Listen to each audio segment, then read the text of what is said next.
Good morning, good afternoon, good evening, everyone. Welcome. Welcome, Daniel. How are you? Happy Sunday. Yeah.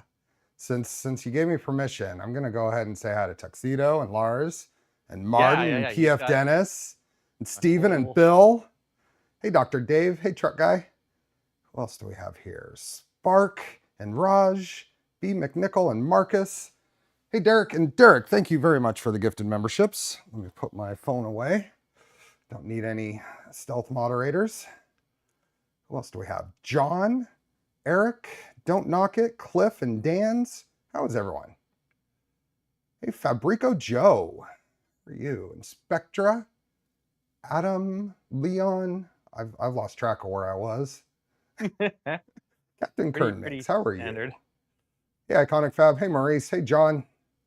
How is everyone? Got to leave soon, taking my daughter to a birthday party. Well, have fun. Hopefully all tech issues have gone away. We have no tech issues. Dude, there's never been tech issues. Only small opportunities for troubleshooting.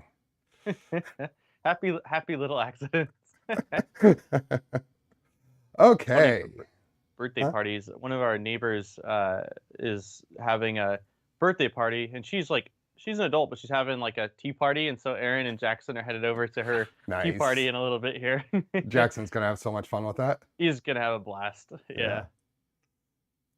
Joshua and Rick and Moo Fishy. KD Yorn, thanks for becoming a member. Okay, is everybody else sound? Oh, we don't have music. Let me get some music going. I thought something felt weird. It was off. I thought you were waiting for me to start in melody. You can sing if you want. If you want to sing for 3 hours, it's fine. We're building a TicTac. A TicTac. Yeah, a TicTac. Let's see. This is going to be. Why is that? Oh, there we go. We good? We are not good. Why is it? Oh, there it is. Okay, we should have music now. Okay, I don't hear it. I'll take your word for it. You won't be able to hear it. You got to play your own music. I know. I'll just in my head. I'll have a song playing. Dropping dope rhymes. Yeah, we'll do a little Modbot freestyle. I need you to do some beatboxing, Steve. Can you do that? Some what? Some beatboxing for me, man. Sorry. Oh no! Oh no! I have no rhythm. Fire up a beat. I have no rhythm. I don't dance. No. Although it feels weird not to have music when I'm streaming. Gotta have my calm, my stream beats. Cherry Soda. Cherry Soda is the playlist I've been playing. Nice. Where do we leave off? The last thing we did, I remember we did the Y-stepper, and then we were working on the tool head, and the last thing we did, I think, was figure out the jumper situation. Oh yeah, I think we figured that out. Yeah, I think so. I feel pretty confident with where we've ended up on that, but yeah, I think that was the last real main thing we did. And I believe the primary starting point from today is really getting the tool head going, and I know we also need to do the eddy probe scanner. Mm-hmm. Yeah, I didn't. Oh no, I did. Cool. I wasn't sure if I put heat inserts in the ports for that, but it looks like I did. So that's at least a positive. Yeah. Hey, belt tension we're pretty okay on for X and Z. We don't have belts on Y yet, but we're gonna do Y last because the way this works, you block the entire electronics area once you put the Y cable chain in. So, what do we have? Felix inspecting in the background. Oh yeah, they're having a good time. Laura and Sean, welcome. Hi, Benny. So we have Biney. Is it Benny or Biney? I've always said Benny. I don't know. Benny's never corrected me, but I would think Benny would be 2 N's. Benny, is it Benny or Biney? If it's Benny, say Dan's right. If it's Biney, say Steve's right, please. Hey, Jose. Benny has never corrected me, but it doesn't. Projects in Dad's garage. I have either way.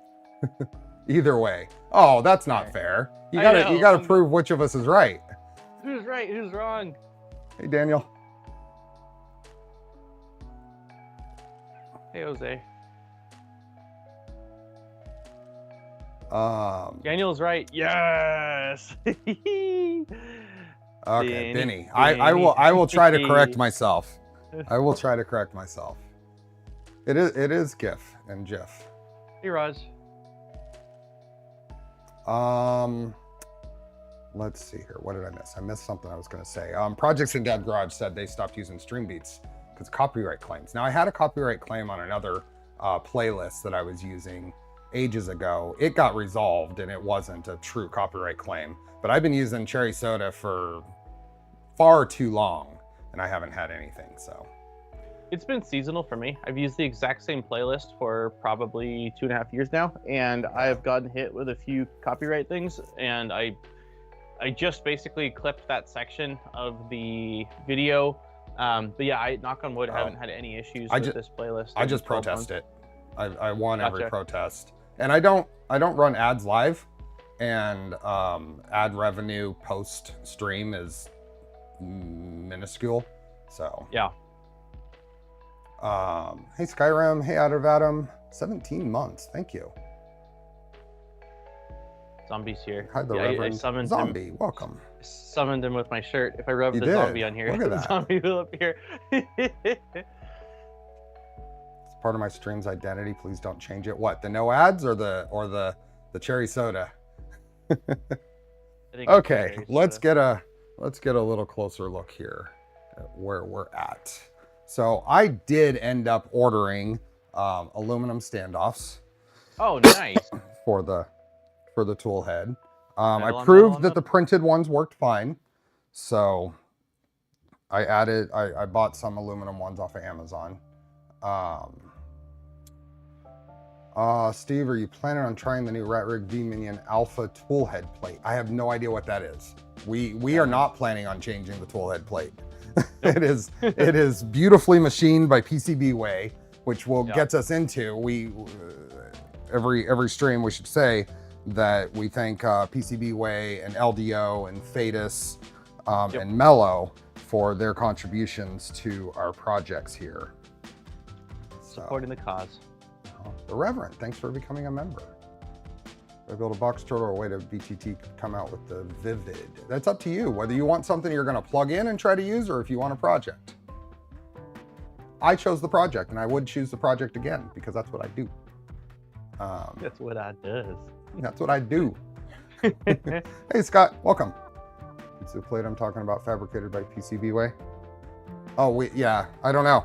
It's the files that were in with the TicTac is what we used. Hey, Steve. Okay, so I think we just need to get into plugging things in. I need to switch out my my extruder stepper wire. So I'm going to cut this a little shorter and plug it in. That actually has to plug in the other way. So I don't know what I'm gonna do here. Oh no! I've got some exciting news. No. Hold on. Uh-oh.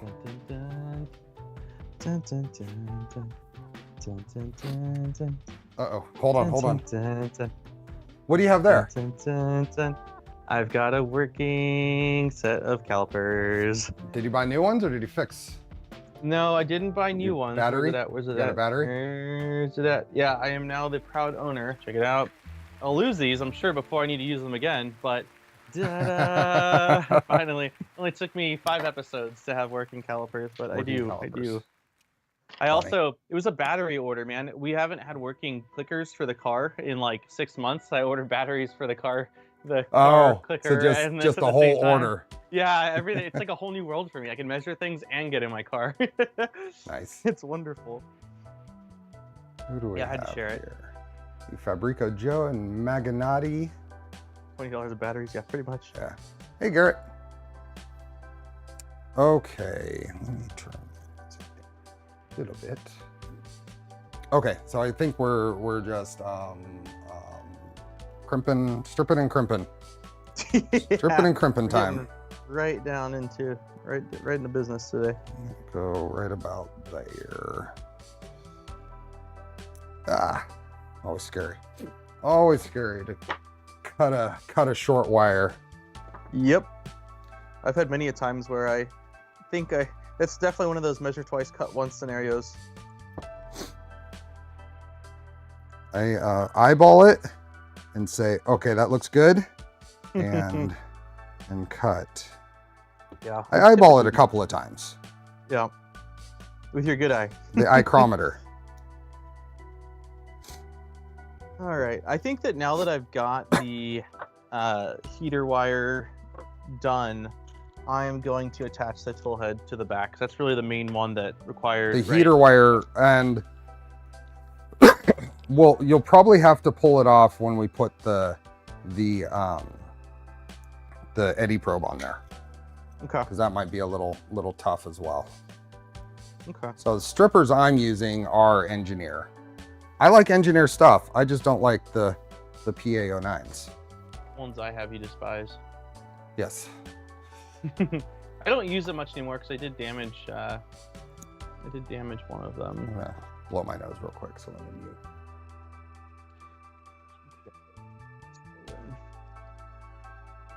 Cause you're tight. Yeah, you heard that, but they didn't. Uh-huh. It's the full, I got the full Steve. You did. Hey, Clownhammer. Hey, Delvin. Thought about buying vernier calipers as they don't require batteries. Yeah. Where was I? Okay. Crimping. Crimping. Let's see. I crimp or I whiz is the ticket. Crimping with Steve.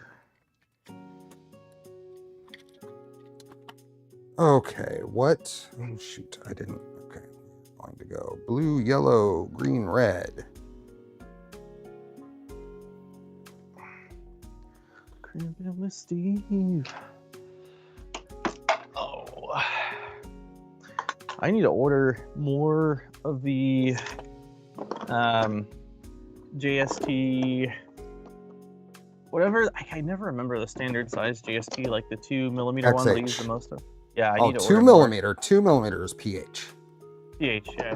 Or no. 2 point. Sorry, the size above that. Yeah, pH is slightly smaller. So the one above XH. Yeah, need more. I mean, I'm plenty good for this build, plus probably the next one, but it's one of those things where I really don't want to run out.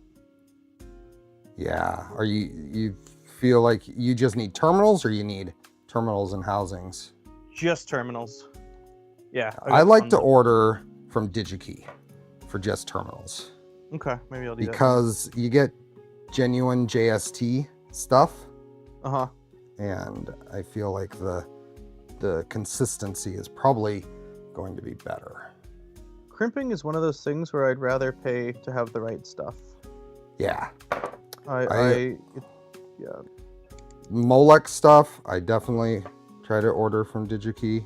Get genuine Molex. I just got a collection of new terminals from there. Mauser. I've ordered off Mauser like Mauser is good. Yeah. Mauser is good. I just tend to gravitate to DigiKey. Yeah, I think I do as well. For no particular reason. Okay, so blue. I like the name better. Yellow. I like the name DigiKey better than Mauser for some reason. I think the cats might prefer that I order from Mauser. Mauser's from Texas. Gotcha.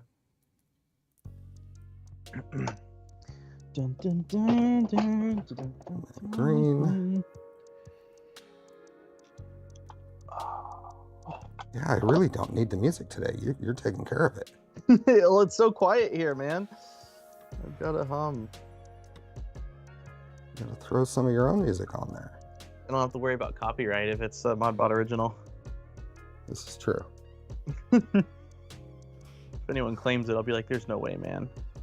There's just no way. I think that'll do. And then we need to figure out how we're gonna do.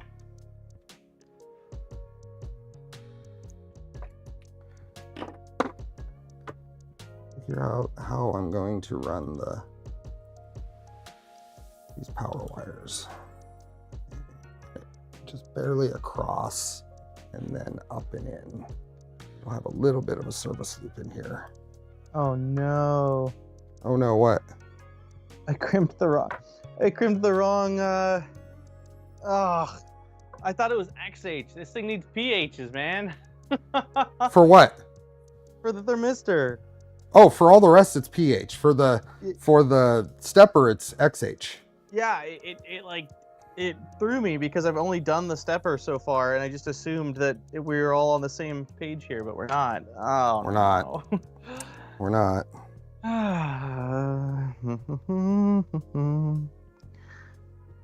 User error again.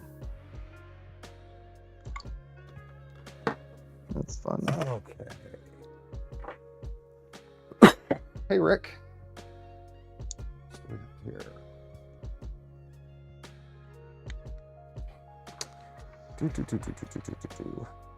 Oh boy. Ferrule stuff. Did you put ferrules on the thing already? For the heater, I did, yeah.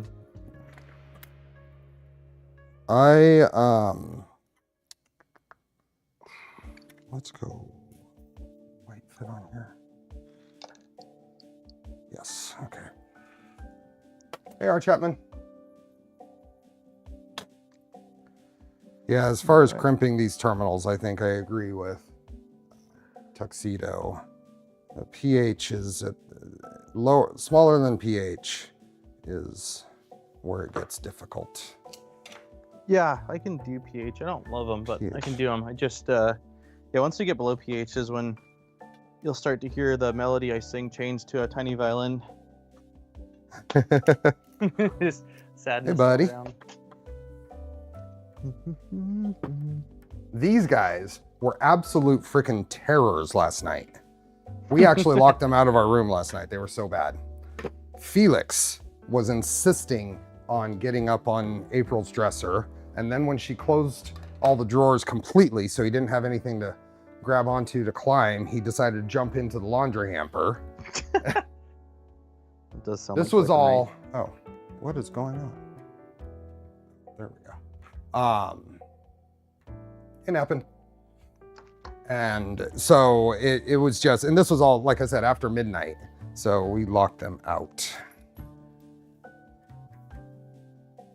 So they were in a mood. Oh, that's what I was gonna say. I have spent, I don't know if anybody notices behind me here. Well, there's that. But I have spent since Thursday organizing and cleaning in this shop, and I have made some huge progress. Huge progress. More than just kind of cleaning up areas. I've been going through little boxes, you know, the boxes of miscellaneous stuff I've been paring down and throwing away and stuff. I have a lot of those boxes of stuff. Yeah. My big project this week was getting irrigation ready because they're turning on our irrigation soon here, and I'm installing a hose bib. And I actually, it's funny, I was pretty confident in what I was doing, but I got a little bit of analysis paralysis, so I hopped over to the irrigation subreddit to get a sanity check on what I was about to do. And the guy that replied is like a top 5% contributor. I'm like, all right, man. He says that things look pretty good, and I feel a little better about what I'm doing here. Nice.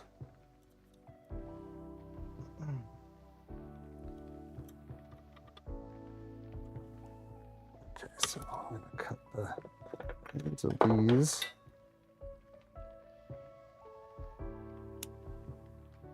Down a little bit, just so they go all the way into this.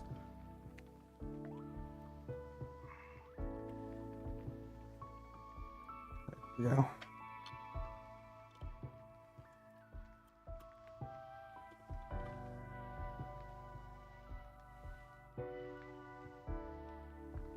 Okay, one of these crimps is in. I can't use the ratcheting one for some reason with the pHs. I always have a difficult time. You can do what? I have to use the like non-ratcheting one for the pHs. I don't know why. I have a hard time. It's just like hard for me to feed the wire in on the ratcheting one. Hmm. I like them for the XHs. I try not to use the ratcheting at all. I just prefer the feel of a manual crimper.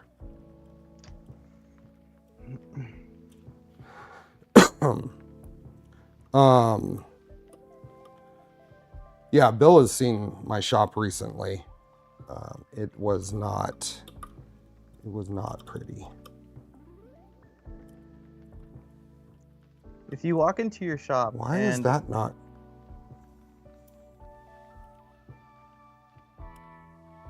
Oh no. What happened, Steve? I think I cross-threaded a heat set, damn it. It threaded in so easily. Threaded in so easily. A little too easily. Let's see if I know. Well, I mean, too easily would. Let's see if I can. There we go. Okay. Got it. Okay. Where is, so we've got a part cooling fan, which is down there, and then we've got a hot end fan going to the far left. Dr. Dave, if my shop was perfectly organized when you visited, then it's when I first moved out here.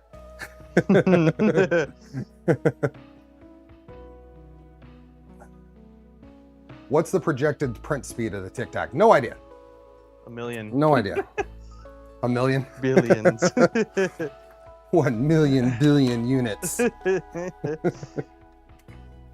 I don't think I need XH anymore. So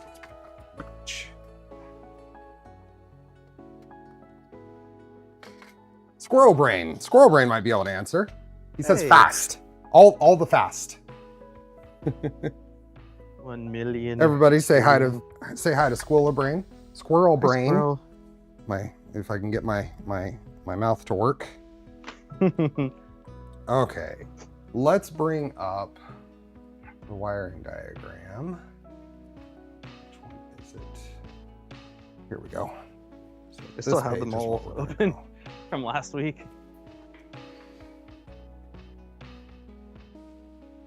Fast enough to dance like a rook, probably.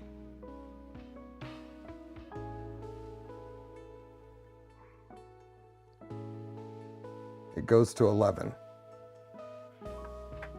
Yeah, we will see. Do you know what I was thinking yesterday is we need to figure out how we're going to do input shaping on the bed. Yeah. I do have a USB. Oh man, plugging anything into the Pi is going to be rough though, dude. Yeah, good point. Good point. I might be manually input shaping the bed, dude. I don't know. I'll have to think about that.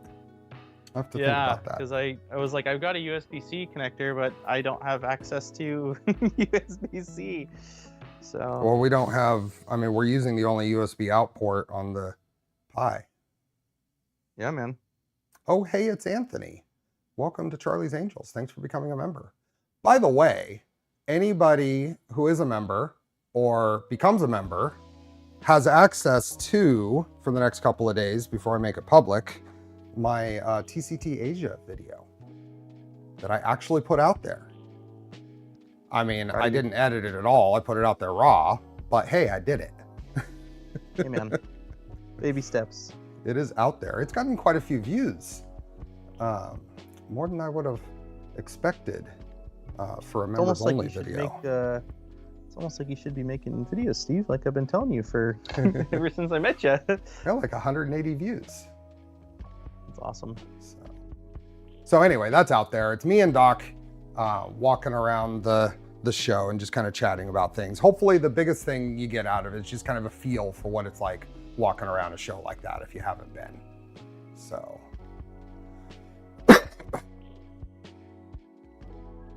Hey, BBs. It is on the bottom. Yay. Okay. We have, what is this? Fan 0 and fan 1. I'm gonna put, oh yeah, that works out pretty well. Fan 0 is, fan 1 is gonna be the hot end fan, and fan 0 is the part cooling fan. They can just go right there. So I'm having my hot end fan and my part cooling fan cross each other. Oh. Only because the little manual I'm looking at, that's what they did, and I'm just yeah. Are you looking at this? Yes. That's exactly what I'm looking at. It's further instructions right here. Yep. Yeah. I mean, there's no reason why you couldn't just change it, but I'm not. I'm keeping it. What do we got here? They have part cooling fan going there, and hot end cooling fan there. Okay. Yeah, I'm sticking with that. You know what it does? It gives you a little extra wire there. So the longer you can keep your wires and still keep things clean, the better. Yeah. So I will do the same. Yay.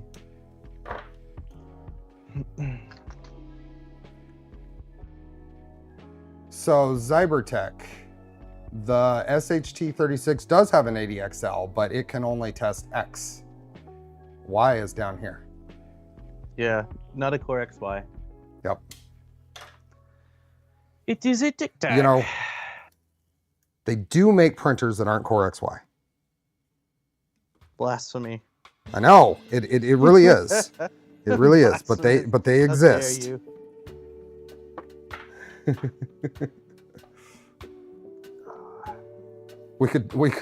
We could test Z. Yep.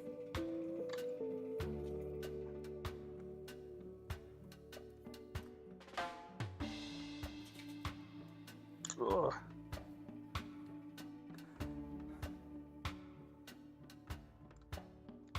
All right.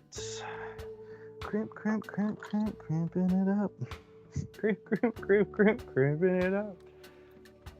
Oh, that's probably a bad idea. Oh, there it is. Maybe I put something over my electronics bay here so I don't have to go fishing for Little pieces. little pieces. There we go. As long as they're not little metal pieces. Well, it was a little metal piece. Yeah, maybe you put something over it then, Steve. Hey, Jay Terry. Hey, Jeremy. Core XY is a fad. The future is Core XYZ. XYZE. Come on, John. Let's go all the way. Yeah, I want more letters, please. I printed something on my Core 1 overnight. I'll show you in a second. That used the entirety of... Have them guess what it is, Steve. I want to see how many guess what I guessed. Oh, okay. Yeah, that's a good idea. Hard time getting... I don't have a lot of space here to work. So let me get this crimped up and then we'll... So it's the orange thing that's behind me on the bench. If anybody can see that. There we go. The orange thing behind me. There's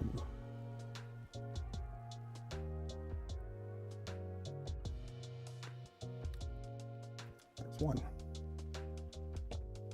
Well, yes. If you know what I printed, you don't get to guess. Come on. Man, I'm having a hell of a time getting the cooling fan crimped in these PHs. I just cannot get the sleeving inside of the... The sleeving's just like a little too wide to fit inside of the pH Connector? Yeah, at least with these crimpers when I have it in there. I'm almost like debating on preloading it into the crimp and then feeding it in. I printed a benchy. Here, let's see. Let's bring out what I printed. I printed these. This is 210 millimeters in diameter, which is, no, 220. It's 220 millimeters in diameter, which is the entirety of the Y travel on the Core 1. So now we get to guess what this is. Now, it's obvious that it's a funnel. But we want some more specifics. Guesses. What's it funneling?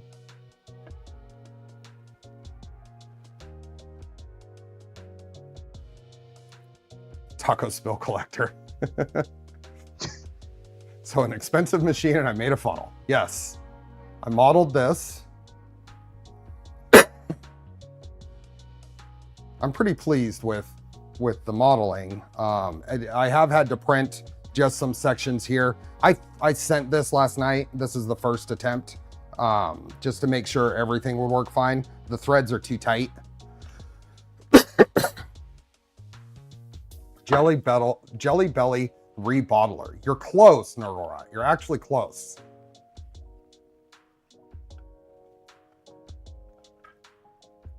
This is a 62 by 4 threads.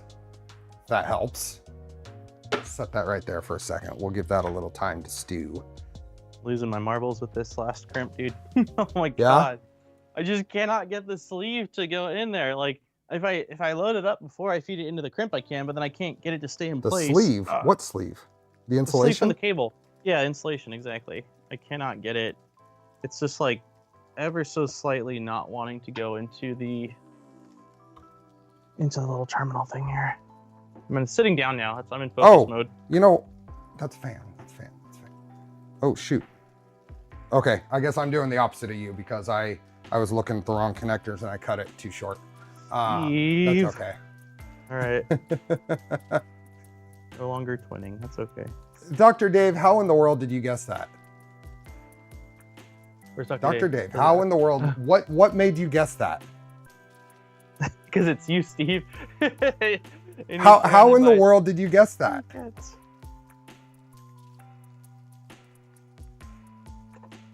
have an idea. I want to know how Dr. Dave guessed very, very accurately. I know what I'm doing. I have 2 cats, but okay. Well, you're right.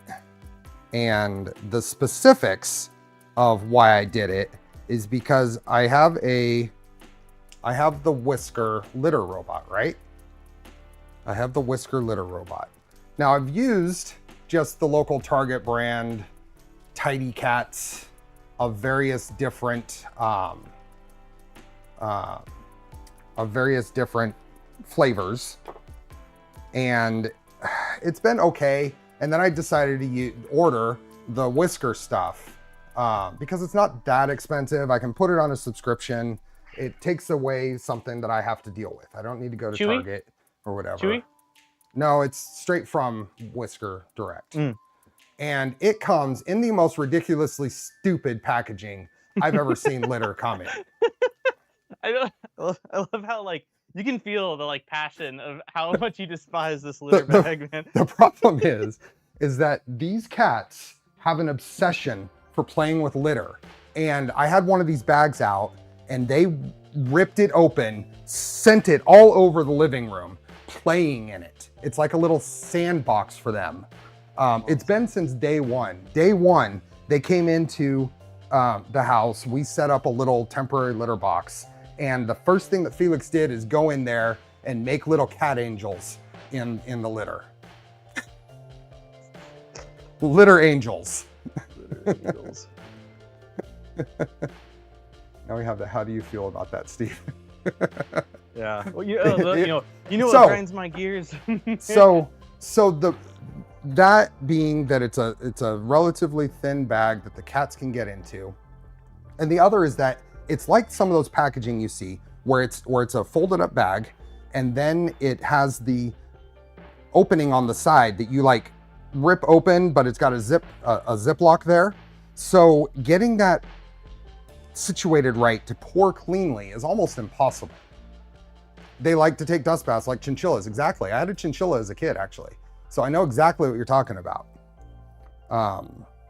So this is so I can thread this onto the Tidy Cats containers I still have and pour the whisker litter in there. That's all. So they poo and pee in the right place, but occasionally Felix gets this idea that he really needs to see where the litter goes when it empties. So he jumps in there and he tries to go down in there and play with the litter with the waste in the little waste bin.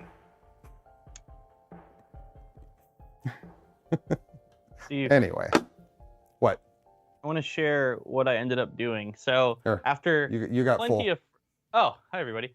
So after plenty of frustration with trying to get, basically, I can't show it that well, but here, let me go like this, and then like this. Oh, and then like this, and then like this. Whoa, whoa, whoa! I have a little bit of lag from Skype to my thing. Okay, so basically this wire right here, this is for the larger cooling fans, and it has definitely a wider sleeving than really the rest of them. And I was trying to get it onto the outer portion of this little guy, but when I put it inside the crimper, it just wasn't happening. And so I tried preloading it onto the wire, but then when I shoved it in there, it fell off. So after enough time, I was like, all right, there's got to be a better way. So what I did was I preloaded it onto the wire, and then grabbed my handy dandy little needle nose pliers and just closed it around the sleeving, and then it was a piece of cake. Cool. So that works. So now I've got it. I do have quite a bit of slack, as you can see, but I think it's fine. I'd rather have a little bit of slack than So I'm quite proud of. I mean, I know it's a simple solution, but it was effective. So if anyone's having issues with pHs, the little needle nose plier action just to close that ring a little bit, or the the legs around it a little bit, was all I needed to make the rest happen here. Awesome. And I'm not installing the board because you said we probably need. Where's the ribbon? I'm confused. The ribbon cable goes right directly down from the stepper connector. One of those little guys. And those little. Yeah, itty bitty things. Okay. Teeny tiny. Tripod, thanks for the super chat. He says, greetings peeps, happy Sunday, pizza fun, just no pineapple allowed. We're 2-1 here. They're 2-1. Wrong. You and I like pineapple pizza. Yeah, John's so wrong. You're outvoted. Well, Steve and I will throw a pizza party, and we'll order pineapple pizza, and we'll know there'll be plenty of slices for us. It's a pro strat. John, Jeff Kess here as viewer works for them as well, so I will probably timestamp that little bit and send it to him. You'll try it someday. You haven't even tried it. Come on, John. Come on, John. I was talking to Steve before the stream about the video games. I'm very excited. Oh. Very excited. I got a care package of N64 stuff coming from Tripods that will be here on Thursday. I'll be like a dog waiting by the door. Or is that UPS? Is that UPS? Is there anything else you need to crimp so far, Steve? I've got the extruder motor, heater, thermistor, and 2 fans. I feel like that's probably it. Thermistor and 2 fans. Yeah, I think so. Other than like the connector for the can, as well as the little ribbon cable. Maurice, I told Steve before this stream that I need my damn Steve shirt.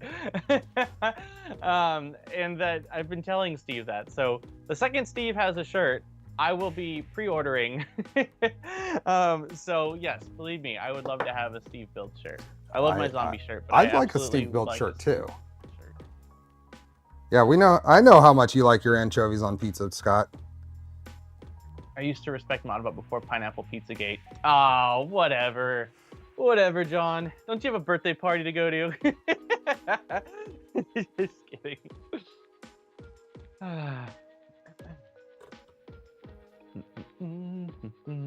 Let me find that little. What are you doing there, Oscar? You interested in what I'm doing here? He's asking. We're in the garage. Why aren't there treats yet? One project, Steve, that I plan on doing once I've got the CNC a little bit more set up is I want to make an arcade cabinet.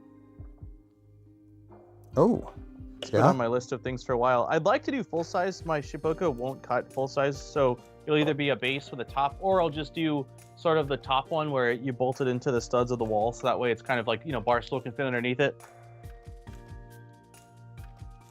But I really want I just have this image of sitting on a bar stool, or yeah, with Jack playing like an arcade game with 2 fighter sticks. I mean, not at 2 years old, but he's a little bit older. That makes me super happy. That would be a fun project series for sure. Yeah. Let's see if I can get a little better. Ah, yeah. I love game collecting still. Yeah, Adam, for anyone that doesn't know, like the Modbot channel started off as a video game channel when I was like 17 or 18.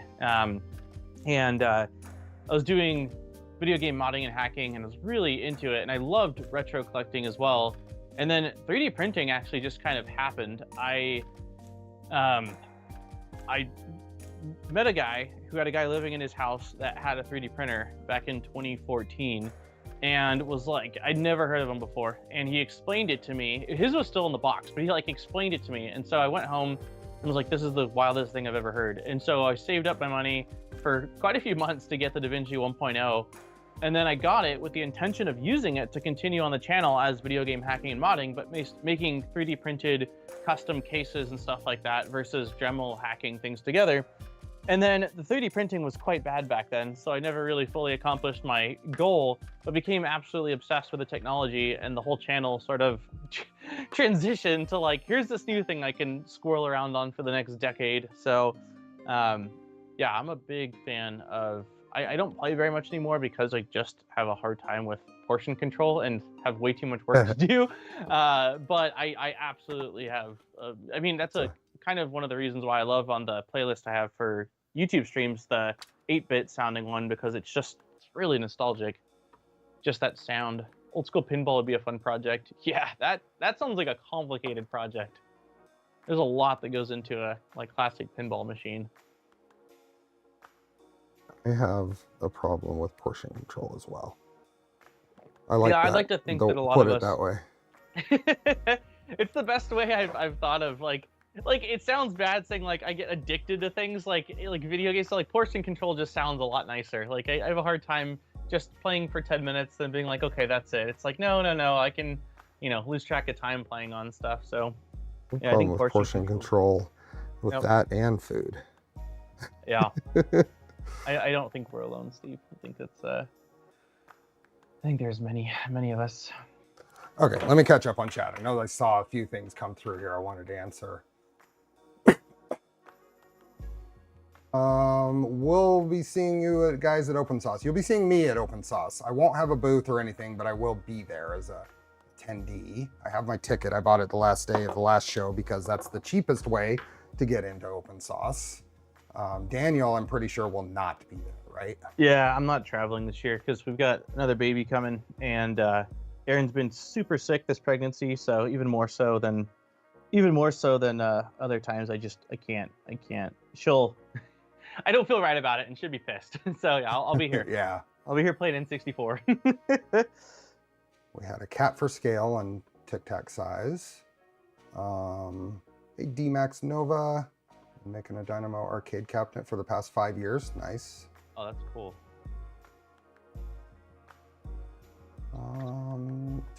Hey, Greenbeard. Hey, Bob.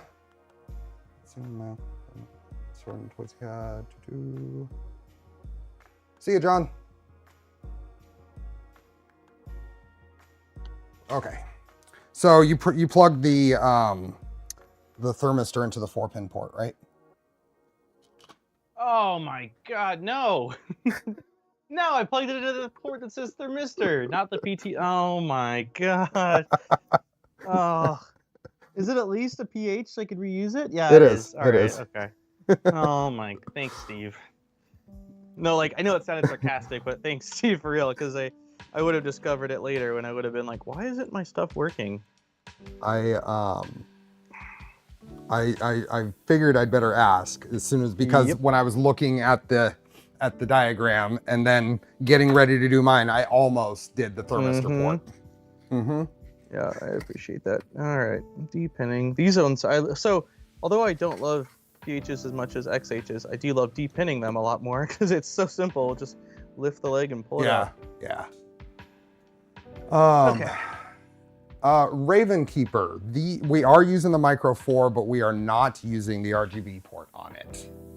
No lights. So, yeah. So we won't be going through setting that up.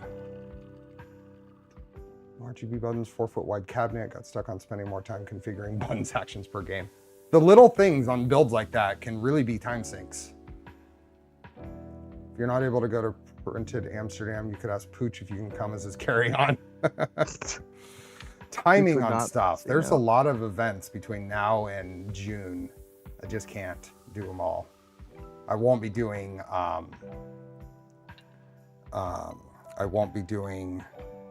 Rapid this week, for instance. I really would like to. I'd like to go and see the Luke and the Bondtech folks and everyone else that's there, but just not. So. You know what I just realized, Steve? Huh. So I was attaching the eddy current, and I pulled it out because I was like, oh, I probably should use some Loctite, but then I realized it comes with nylon screws. Yeah, yeah. Is that what we're using? Yeah. Okay, so no Loctite then, since it's not metal. No. Okay. No. I wouldn't have used Loctite on those anyway. Okay, I just didn't want it to come loose, man. So here is the packaging for the little eddy coil. And Steve, we met at TCT in Shanghai and even took group photos or video on my homepage. I have no idea how to read your name in there, but hi, it was nice to meet you. It was awesome meeting so many of the community at TCT Asia. So without a name or face, I can't remember who you are, but I will say that everybody I met was super nice, super appreciative. I was super appreciative to have that opportunity. So, welcome. Let's be real, you really have no reason to go to shows this year. You went to China and already saw everything.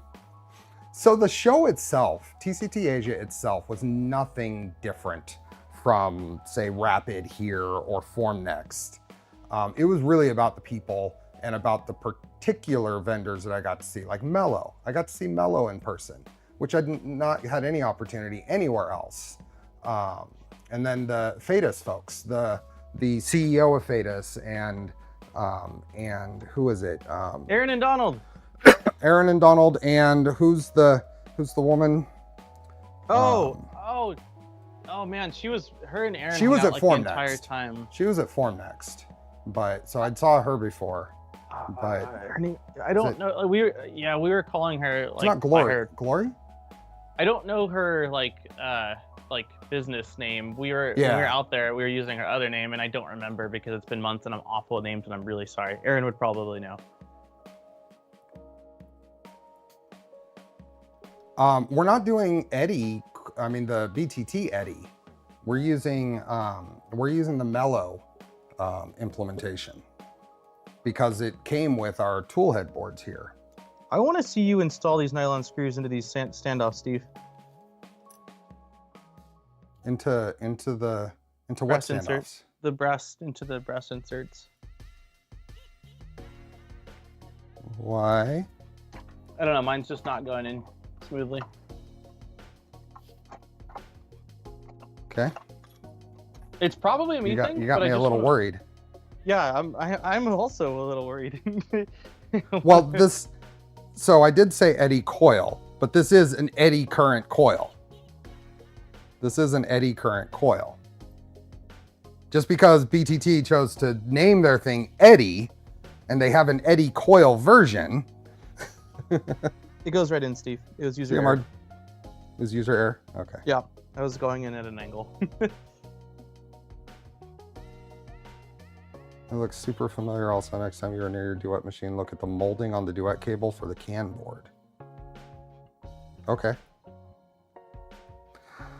Okay, so I know that because I was playing around with this, here, maybe we go here.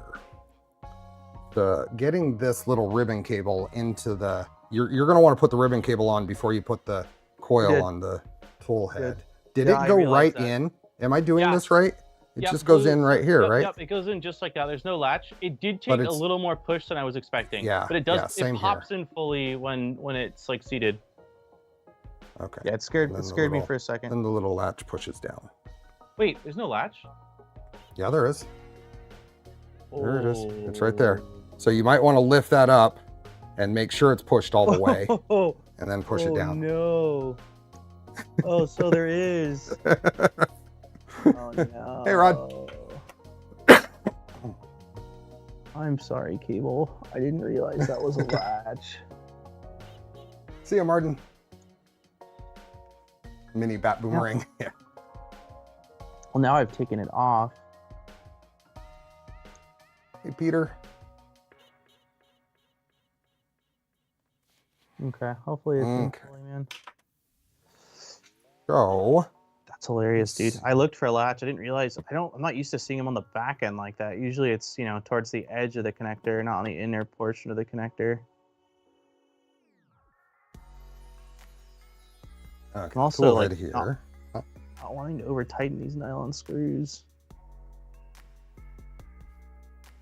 I'm curious to see how you decide to route this, though, Steve. Like bringing it up from the bottom. I'm gonna wait on you to entertain any of that.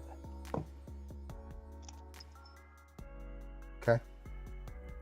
I think you had mentioned something about VHB-ing, right? I think so. If we can cut little strip of VHB and put it like here, and then just kind of push the connector onto it. Yeah, or the ribbon cable. I'm kind of tempted not to do that until we verify it's working. What? Nothing like brute force, right? Yeah, because if I have to take it, like if for some reason, let's say mine's not connected, right? I don't want to be.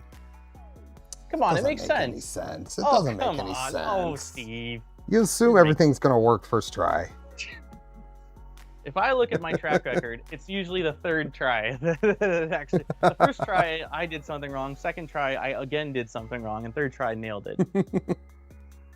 Hi Ben. Which coil is that? This is mellow. This is the mellow coil. It came with our tool head boards. So I have this configured so the center of the coil is 24 millimeters back from the center of the nozzle, and then it's 3 millimeters offset in Z from the tip of the nozzle. So I also wonder what we're gonna do with now. all this I don't know if I can reduce this space, if I could move this forward. We have such a small build plate. It would have been nice to get it closer, but I didn't want it to overheat.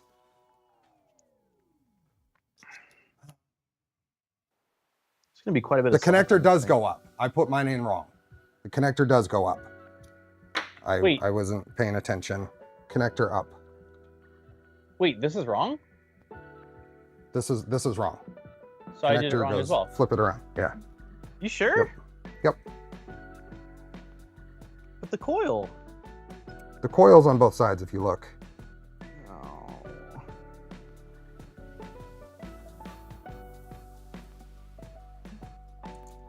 Well, you definitely have to install it then before you put the thing on. There's no way you're reaching it otherwise. Hey, Liz.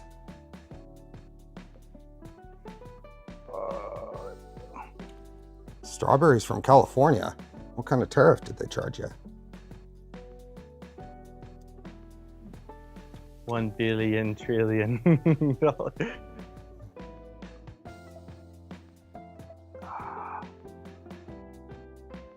That makes me sad because I import a lot of trading cards from Japan.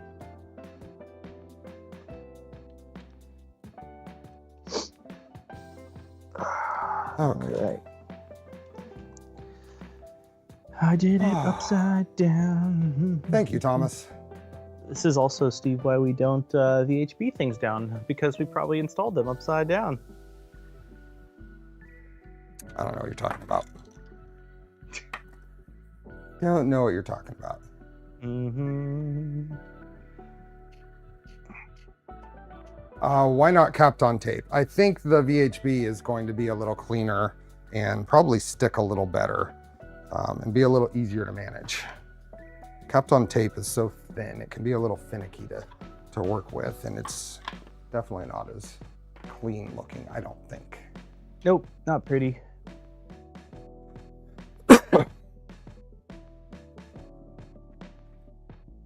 curious about how you're planning on routing this though, dude, because it's long. This is a long cable. We're gonna have slack somewhere. Here, let's see here.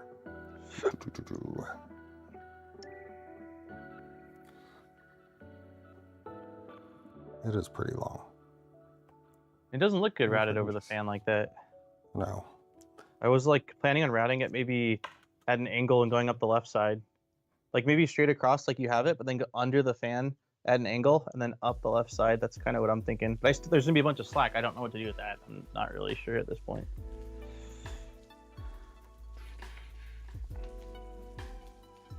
Do you know which connector it goes into, Steve? I'm looking at the wiring diagram, and I see there's 2 connectors, and they both one's a 5, so it has to go all the way to the left, right? It looks like the far left. I think so. Okay. One's I2C. Here. Yeah. Oh shoot. This thing way too big.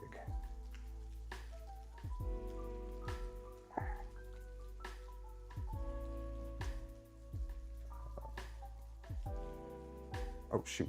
This is going to be awkward. I'm going to have to probably unplug my extruder cable to give me some slack to get this in and clearance. Ah, there we go. What in the world? Trying to see where the...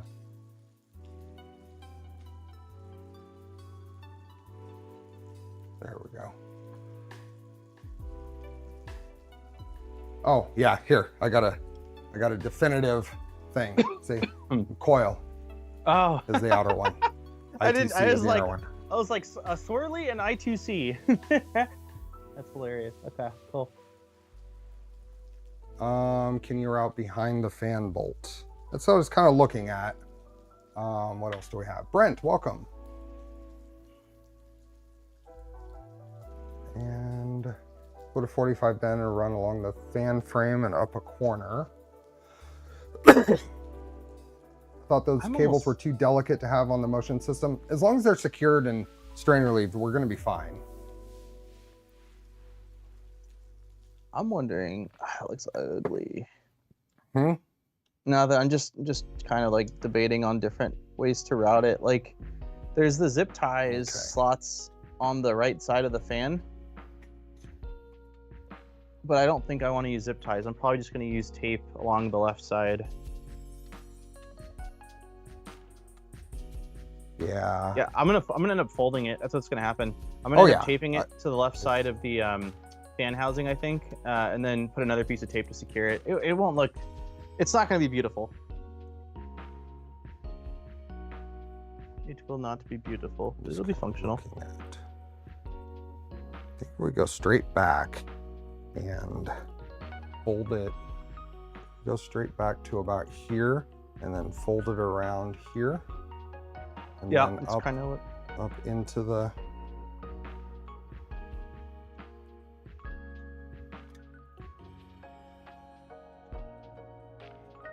Okay.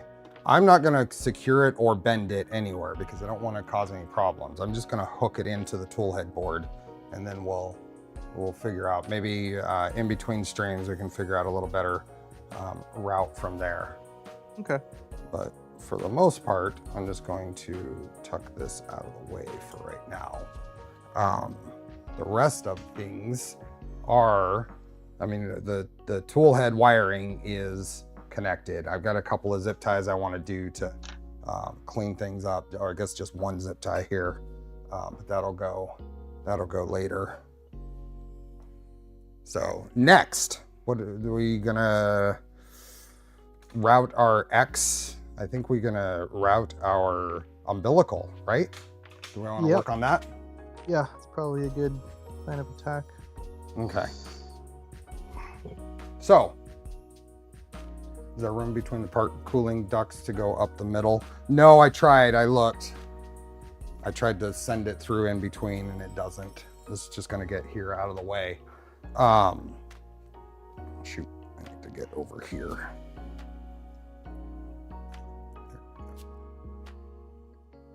I was trying to route the extruder cables on the right side, like where the I2C is, inside the board. but there's a little, it wants to go outward a little bit. I'm worried about it putting some strain on the ribbon cable. Here's what I'm gonna do. I'm gonna take you're talking about the extruder stepper. I'm gonna zip tie it to my fan wire here, and that's just gonna hold it out of the way. Okay. I'll probably do the same. That's all. You can do it right now? No, because I'm gonna need to pull the board to get the ribbon cable on there once I figure out the routing. But right now, everything is kind of, is done enough on the tool head. I think I'm gonna move on to hooking up the umbilical cable. Okay. Print a cover that surrounds the fan and covers the fan wires as well as the eddy sensor wire. I don't really want to add anything else up here. We'll see. We'll play around with it. We'll figure it out. We could spend the next 20, 30, 40, 90 minutes trying to figure that out, or we can get more of our wiring done. Yeah. Okay, so if we're doing the umbilical, are you going to start with installing cable chain? We've got umbilical that goes on here. And we've got some printed parts. We've got a printed part that goes here. And this is going to need, this piece needs 4 heat set inserts. So we're going to need 2 here and then 2 here. This top one you can leave out. Of the 3 for the cable chain, you can leave out the top one. Is that, looks like this guy? So the bottom 2, looking at it this way. Okay, so the bottom diagonals and then the 2 on the top. And then the 2 right here. Yep. Cool. Cool. I can do that.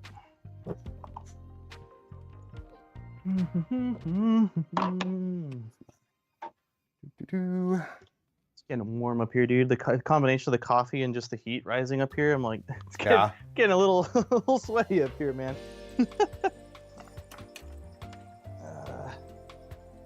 It's the bummer of having the studio upstairs is like, it'll be 71 downstairs and a toasty 80 up here, and I'm like, oh god. Especially when you've got a couple of printers running too, it just gets oh, I bet.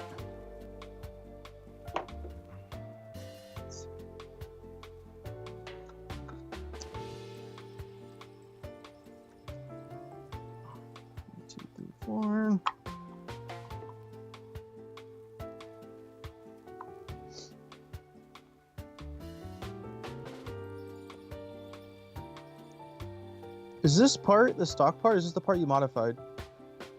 I did not change this. Okay, I didn't think so. What? I want to make sure I was using the right one just in case, because I printed out quite a few variations of things. So I actually made the other side of the umbilical here with the idea of not modifying this at all. Cool. I used not modifying this as a design constraint.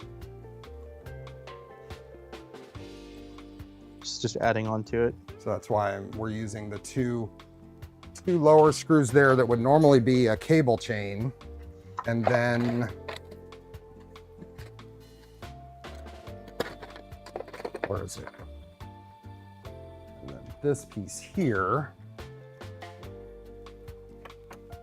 This piece here has a, nope, that's not the piece. What piece is that? Oh, that's the Y end stop. Where's the piece? Where's the piece? This little guy.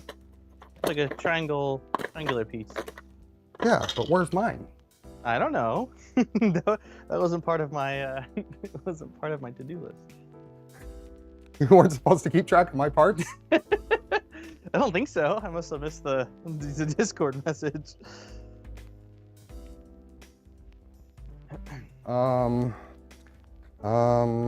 You have it, Steve. It is not in my printed part file. Everybody say in chat, we believe in Steve. We believe in Steve. You'll find it. Maybe I tossed it in with the... Oh, there it is. I found it. I had no doubts. You had no doubts? Okay. None. So this piece has some zip tie holes there, and this goes on like this and screws into those lower two holes to give us a spot to run the umbilical. So let's get this out of the way, switch back here. So can we install those screws right now? Yes. Yeah, those are socket, it looks like. I think they are 12. Okay, I'm gonna try it. 12.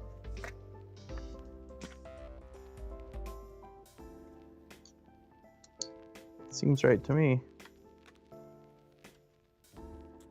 Yeah, I'm through 12s.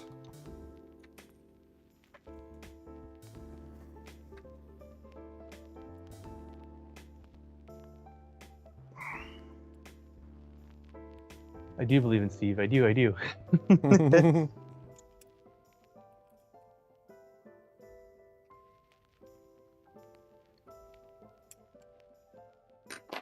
Tiny part.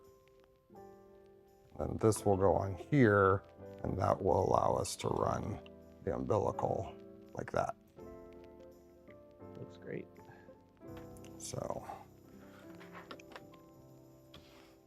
now there is a little bit of prep on the, so the Z is still going to use a cable chain. This piece here, I did some prep on my own. The holes here probably have plastic in yours. You have to cut that out and just make sure you get it fully cut out. That's for the Z's? Yeah. Well, that sandwich is in right here. That goes on this piece. Okay. Where is that piece? Okay, so it looks like it's this guy, right? Let's see.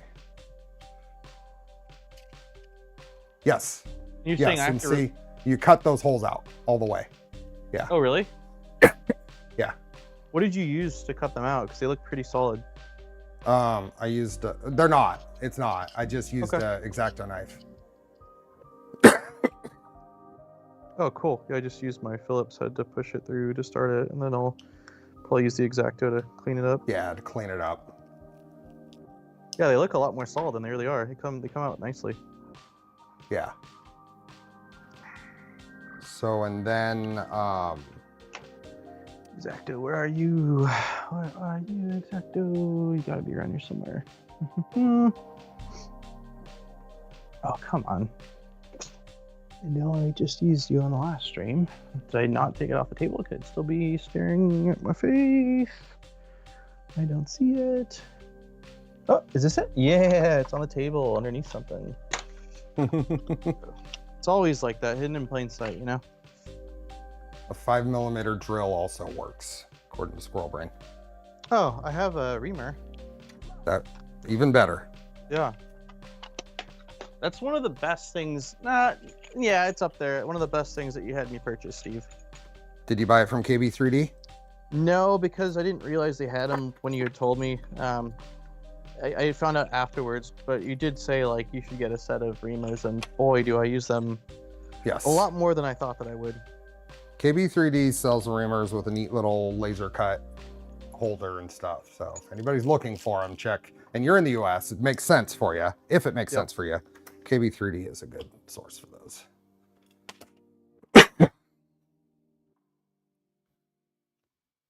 Okay. I was playing around with this. I had put the lower part on and it snaps on really well, and I didn't want to risk breaking it, taking it off. I know. I cheated a little bit. Oh my gosh. Okay, so you're saying that the cable chain goes basically over the slots that are going to be tucked underneath this part? So like you place the piece that we just did the heat inserts in on the bottom. Okay. Yep. So we got this guy right here. And then the cable chain part goes on top, and then it's an M312 for holding that together. Securing it. Okay. Yep. Now, it calls for socket heads, doesn't really matter. I'm gonna use button heads for the slightly larger head area because of the way this goes together. So button heads or socket heads, either will work. I use sockets just because I've got a ridiculous amount of them. And then this is adjustable, so we can make sure that the cable chain is all aligns at the end. So yeah, I'll leave it. Move this. Leave it a little back. loose right now. Yeah, to make sure it lines up with the Z chain as it goes in. So over this whole thing goes a cover. So this cleans all this up. And the X stepper wire, I want to put a connector in and hide the connector underneath this cover. So I think that's what I'm going to do. So I definitely don't want to put this cover on until after we've done the alignment. Yeah, no cover yet. Yeah. Yep. And the cover will have, there's some sacrificial layers here for these holes. You'll have to cut out. I don't know if you see. Oh yeah. Yeah. So. Tiny little one. Here's my little driver. There we go. So this going in here, I think I'm gonna quite a bit of extra wires. Something like this. That's what I'm gonna do. So this.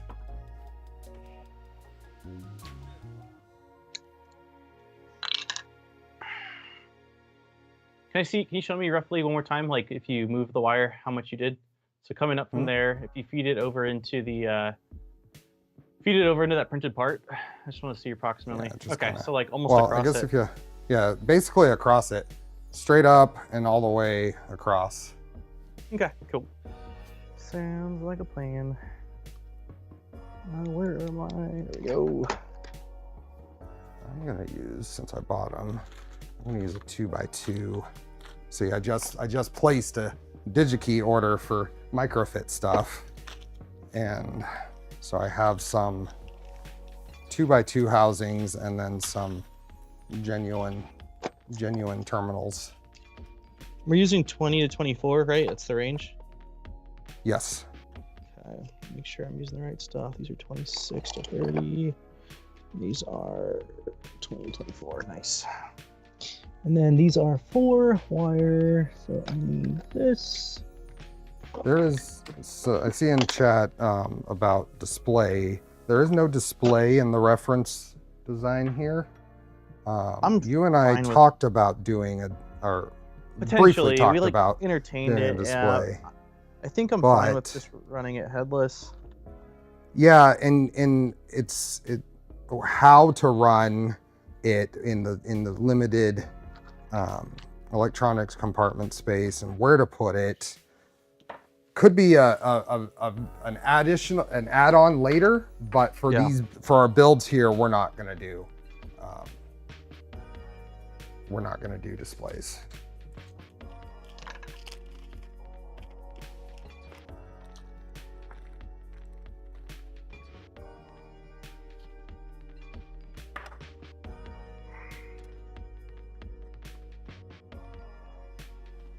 Oops, wrong side. I'll need those anyway at some point. Are you doing the male side as the one going on the motor? This side goes on the motor. Wow, here, you're probably using one of these. Is that, okay, so the male side, The male right? side. Yep. No, yeah. Yeah, this is male housing, female terminals. Cool.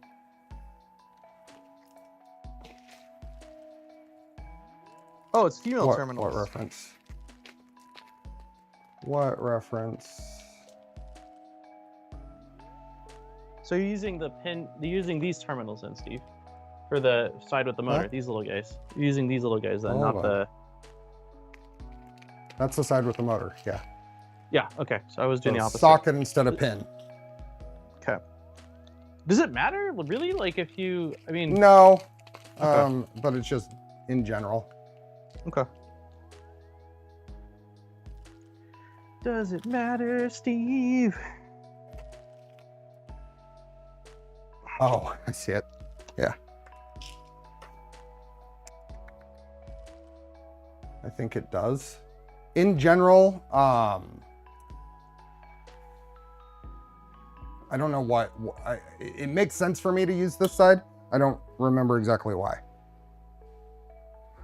Hey man, that's good enough reason for me. Yep. Okay. Blue. Oh.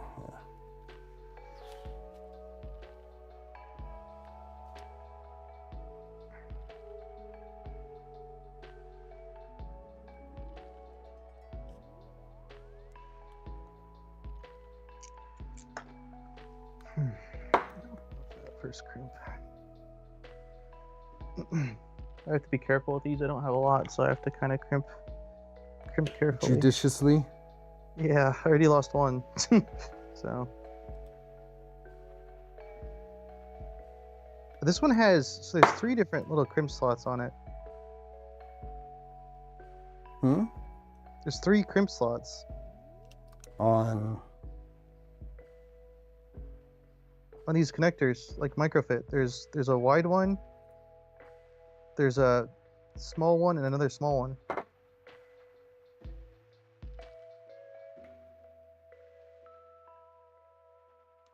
You get what I'm saying or no? there's a wide. There's only 3. 2. Oh no, that No. the one. What are you talking about?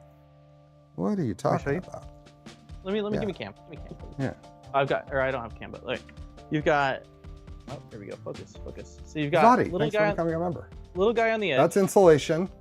Okay, then you That's got big guy, conductor. and you That's got little not. guy right here. Nope. You don't crimp that one. Alrighty then. We're down 2. Thank God I've got no more. Okay. Yep. See, like, I've never had instruction on how to do these, man. I just jumped into them and I'm like, well, that looks exactly like a set of legs. Lovely. How are we doing on likes? Are we at, what do we got? We have 250 people and 81 likes right now.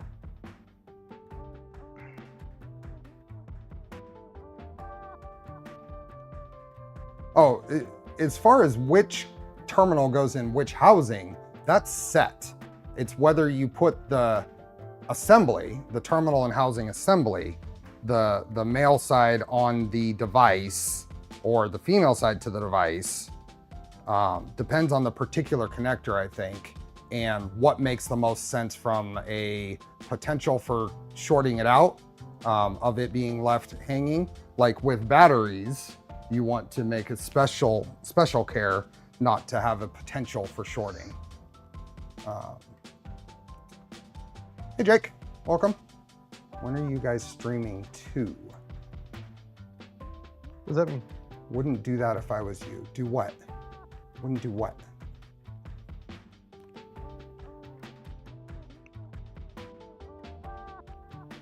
What does that mean? When are we streaming to? I don't know. We're streaming now. Yeah. Okay. Let's see here. Blue, red, green, black. So let's put the black. Oops, I didn't crimp the insulation side of this one.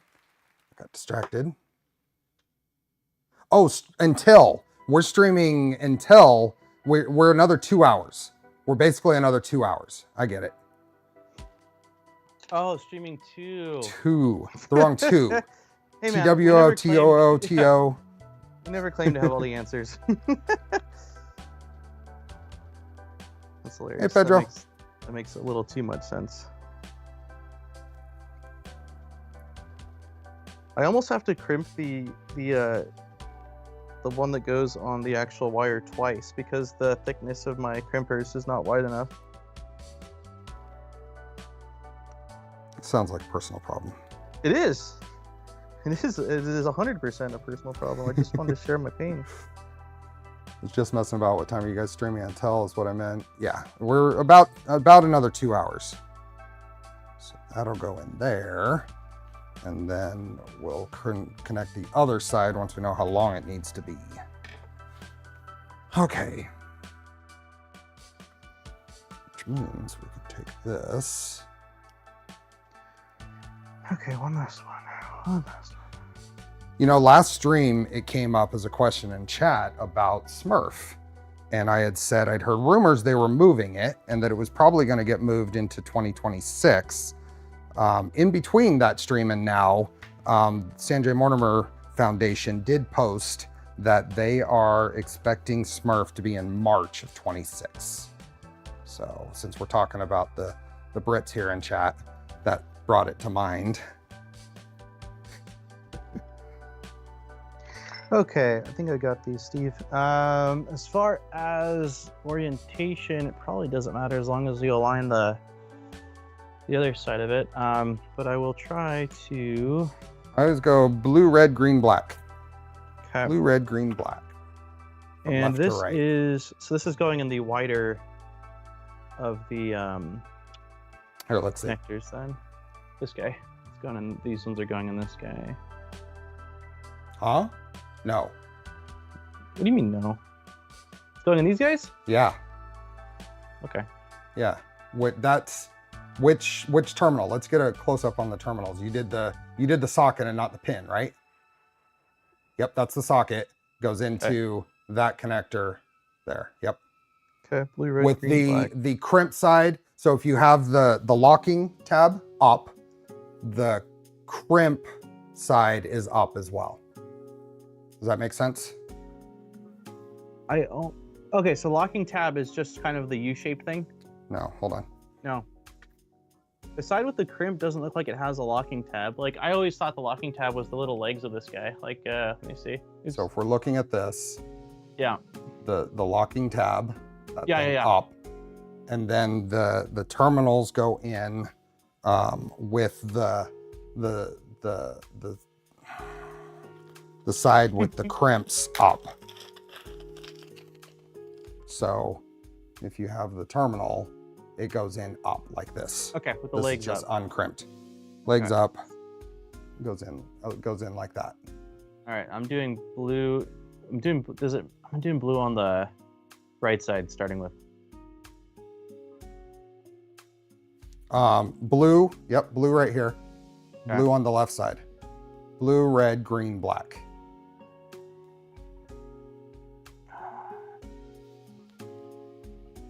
Don't like these. Okay, blue. Blue, red, green, black. Red. Green. I say it every stream, but I am so glad I switched from that Logitech cam to this little OBSBot. Black. You do say it every stream. I It do. makes me know that you really. I haven't gotten over how much I like that camera yet. All right, we're in. Yes. That was so helpful, Steve. Every time I shove those, like I, again, haven't used these very often, but every time I do, I never know how to shove them into the housing. I'm just like, oh, I'm just gonna shove them in and they work. Like, and usually it's at an angle and it's never fully locked, but this is perfect. Like they're all aligned perfectly. Good. It'd be nice if when you ordered this, it came with a little tutorial by Steve, you know? it would have saved me some serious past pain, but you know, can't have all the things we want in life. Okay, so I've got that. I didn't twist it like you. I mean, I could twist it now, I suppose, a bit. What are you doing next? Now, are we starting with the... I'm gonna grab the cable chain. Now I'm a little ahead of you here, so I'll hold off a second. Is that Z? I put the cable chain on the Z part, and this is gonna go down here, and it's gonna get bolted to the vertical extrusion there. But what I think I'm gonna do is I'm gonna run the X wiring, the X stepper wiring, and the umbilical through it. That way we can get a better idea of lengths and be able to cut things to Is this length. that piece? That is not. It is the one that looks like this. Oh, it's wider. Oh, it's got like a big side to it. It printed like that. Do I have that? It looks like this piece. I think Jack's coming up. Jack's coming up. I think so. I think I heard Nice. a gate swing open. Let's see, if Delilah starts crying, I'll know it's Jack. She gets really upset. Jackson? Oh, you got a button down on. I'm giving you full screen. There you go. Okay. Jackson, you want to come say hi? Do you have fun at the tea party? Oh, you're going right now? Oh, cool. Look at, he's all ready for his tea party. Oh, nice. Oh, you okay? Hit him in the head a little bit. You okay? Sorry, Daddy kind of slipped. Can you stand up? No, you want to sit? He wants to sit. We're crimping, dude. Steve has taught Dan the way of the crimp when it comes to microfit. Sensei Steve. Those are crimpers, yeah. Dude, I would love if you just grew up and you love crimping. I could be like, here, Jack, crimp all these for me, pretty please. What? Yeah. That's the CAD. Can you say hi to Steve? Hi. He says, hi, Steve. Are you going to go to a tea party with Mom? Gonna try some yummy foods? Some tea? Probably not. Maybe. They probably could have decaf. A little caffeine? Yeah. Like, a little caffeine. He doesn't need caffeine it. will do him good. Are you going to try some tea? Yeah, I like your button down, dude. It's pretty cool. That's a spool of filament. Please don't unwind. He likes, he discovered, well, he knows what a filament spool looks like, but there's a couple in here that are on bearing rollers, and he loves unrolling them. And I'm like, no, don't. It's the worst thing. It's like a cat with a toilet paper roll. Exactly. Oh, yeah. Yep. All right, Daddy's got to go build. Thanks for the banana. You can go bye-bye with Mom? No. You guys can go bye-bye? No. No. No. You can go outside with Mom. To a party? You can go outside to a party. No. No is his new favorite word. No. Let me see. No. No. You say bye-bye? Say Bye. bye-bye. Look at Steve's waving at you. Bye-bye. You say You hear him? Steve? He said bye-bye. Can you say Steve? Steve. Yeah, that was a pretty decent little Steve. I love it. I love you, baby. Nice. Have fun at the party, okay? I'll see you when you get back, okay? Bye. Bye-bye. I love you. Oh, thank you. You blew me a kiss. That is trash. Daddy's got to take out the trash. It is overflowing. That's another word he knows too. Trash? I'm like, yep, Trash. We've got a lot of it up here. Mm-hmm. Okay, so I did find the piece that you were talking about, Steve. Cool. Which is this guy. And then, did you already establish roughly the cable chain Yes. length? Yes, I'll give you links. So Okay, 1, 2, 3, 4, 5, 6, 7, 8, 9, 10, 11, 12, 13, 14, 15, 16. 16 links. links. Okay. Not like that's just the black pieces, right? Not the printed parts. Correct. That's Like, just like the actual chain. just Yeah. the chain. So I'm using 1, 2, 3, 4. so I'm 5, using the same generic 10 by 11 cable chain. Bay is a brand on Amazon. Okay, mine's the Alley Special from a long time ago. And then direction-wise, with this piece, if I go like this, if I've got this guy, the rectangle piece, we want it bending away from the rectangle or towards the rectangle? Away. Away. Away. Come on, baby. There we go. Okay, cool. Fits on pretty good, huh? Yeah, it's a really, like, Yeah. it's a super solid fit. It's a good job. Okay. Mhm. And then based off of this, it looks like it's probably going to the Z extrusion.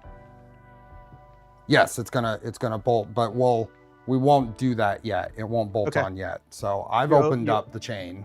Okay, let me grab a So- small flathead and start doing that.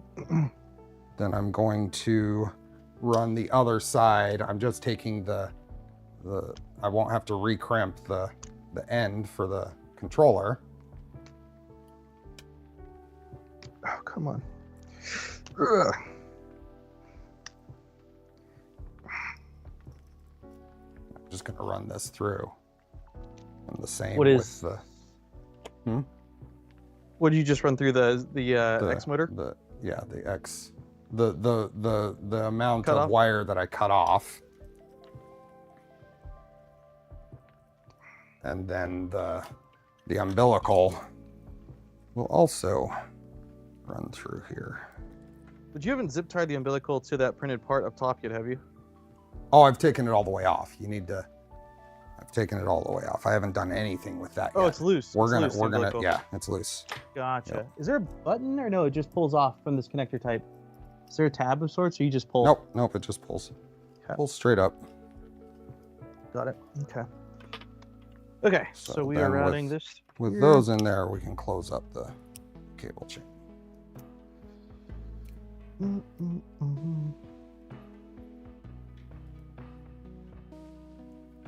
Does it need to feed through? I'm assuming yeah, I did this wrong. So it needs to feed through the inside of that printed part, not So the it'll outside. be where like this. Can you see the others? Yeah. Okay, so I've got to feed the open end through. And there are some zip tie channels in the bottom here, which we'll probably use once we get this on.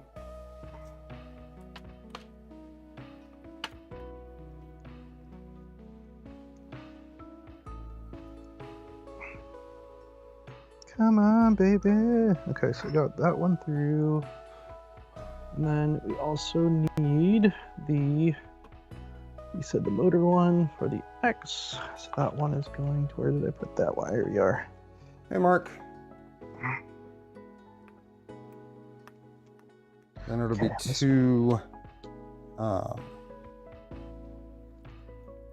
two N3 T-nuts in the Z extrusion there. Okay.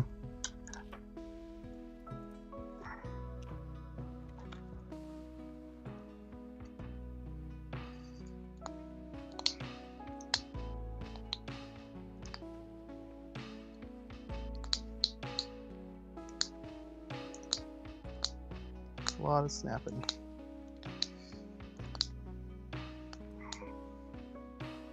And those are M3 by 10 flatheads. They've got to be flat. The part is shaped for flatheads. Okay. To hold the printed part I've to got the 'em. Z extrusion. Yeah, it looks like I've got them. These look like ones I probably AliExpress. You'll have a ton of them because all of the armor stuff screws Is that- on with the same thing, I think. Cool. I do have quite a bit. That'll go there. Above the triangle piece. Yeah. Above the little triangle printed card. Okay. Yep. And those will dive into the. Wait, is mine backwards? Not enough memory to. Uh-oh. What happened? What happened? Something went wrong while displaying this web page. So Chrome crashed my studio page. We're still good. Just need to fix the chat pop out. Everything is good here, right? Yeah, Chrome crashed. Interesting. Or just the tab crashed. Bill, thanks for the gift of memberships. How's it going? Just getting over here. Hey, Color Prince. How's your Core build going? I didn't get a chance to tune in this morning. I was moving a little slow, so I barely had time to get things ready. Hey, Maker Viking. Are you going straight to IDEX Killer, or did you already have it running as a single head for a bit?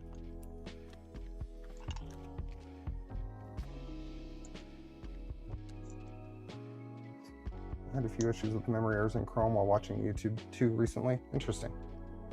How are we doing on likes since I just refreshed this? We're at 112 likes and 260 people. I have to like it. Give me a sec. You haven't liked it? I have not. I've been so focused on microfits, dude. I was thinking about it all morning, leading up to this stream. There we go. All right, I did my due diligence. I will be giving away 5 gifted memberships after the Polymaker filament drawing. Speaking of which, Polymaker filament will be given away at the 3-hour mark, right before we end, because we're going to end just after the 3-hour mark today again. So thanks to Polymaker for letting me give that away every stream.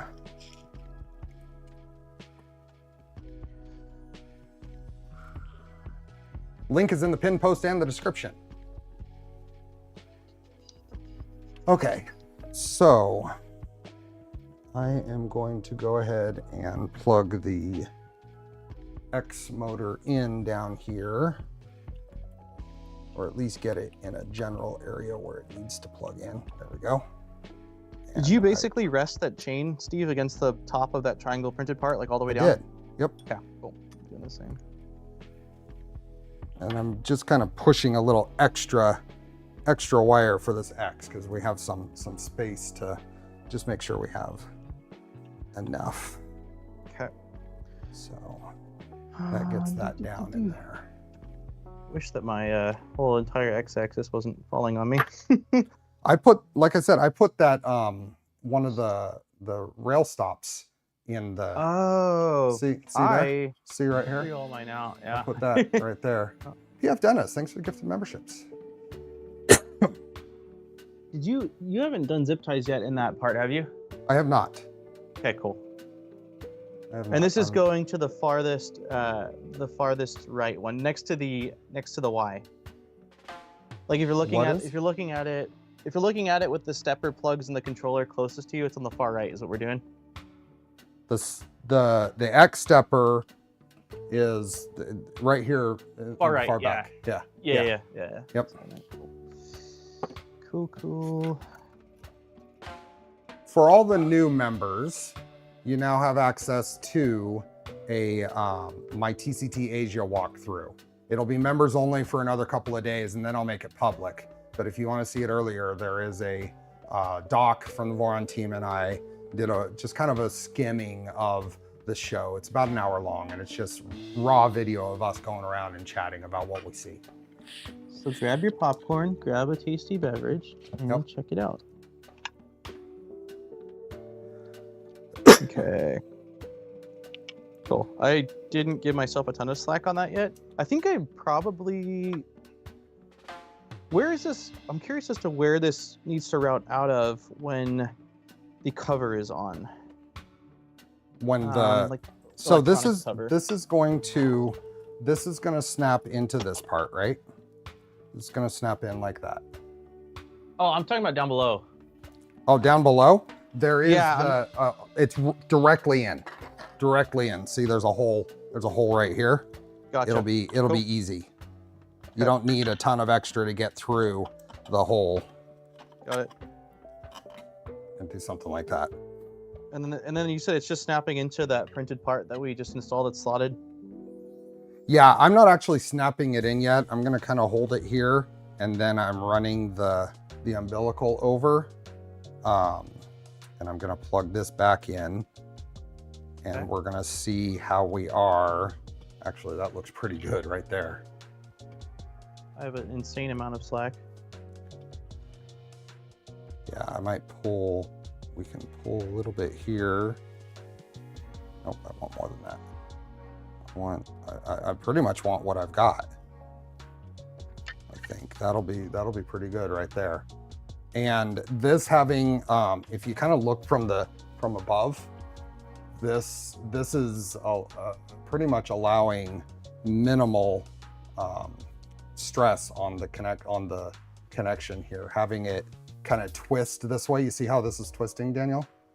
See how that's twisting that way? Yeah, it's pretty. That's what I want. Yeah, mine's Twisting too. No, that's good. Yeah. I think I'm giving mine a little bit more height than you, maybe just ever so slightly. What are we gonna do with all the excess? Oh no, we're gonna cut the other end. Yeah. Yeah. I was like, dude, there's a So, lot. so for this right here, I think I'm going to, where did I put my zip ties? I think I want to lock that in. Yeah, I'm doing the I same want to thing. zip tie this to the umbilical mount right there. Where did I put my zip ties? There. So it is a little important, I think, on the way that these zip ties go in here. Make sure that the head of the zip tie is, I think I would I would go in from the outside. Yes. Yeah. Huh? That's what I did. I'm already like, Yeah. I was hoping that we were gonna, yeah.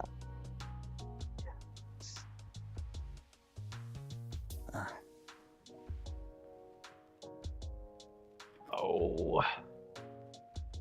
Nice cable arc, Steven says. It's got a good arc.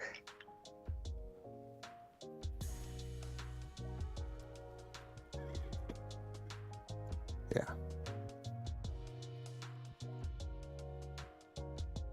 There we go.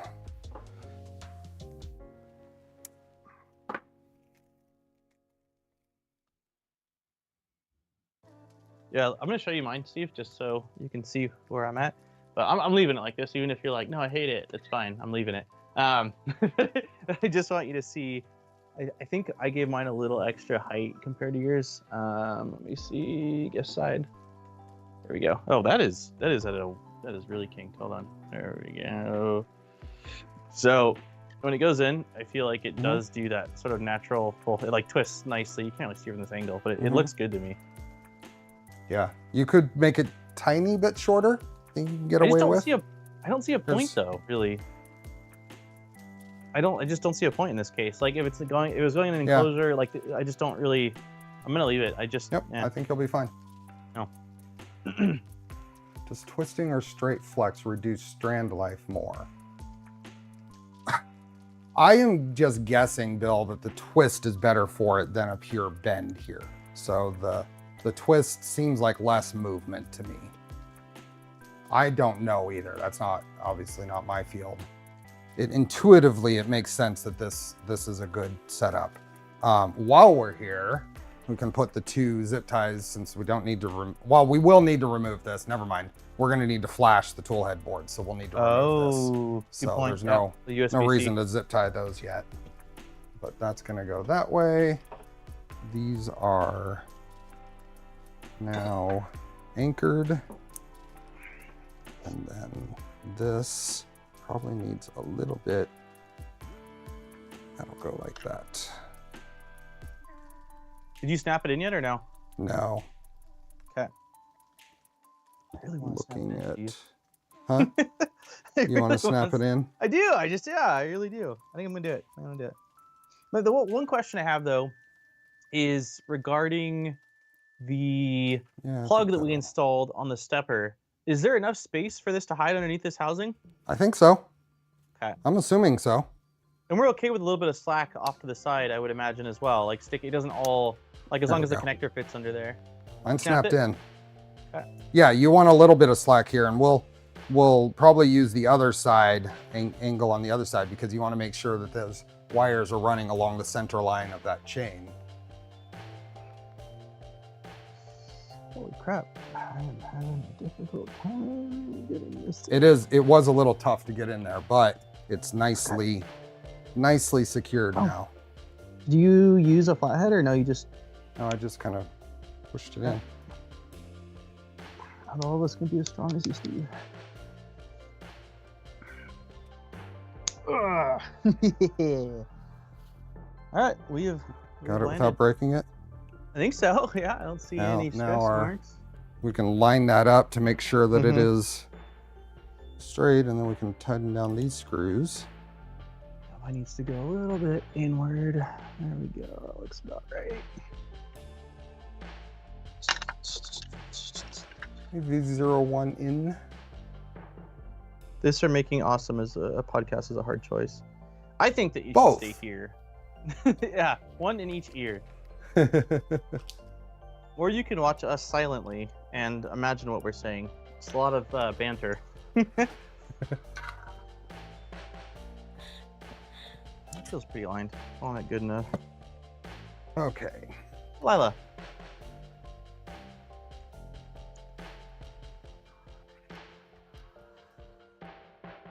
So I don't think we need much here.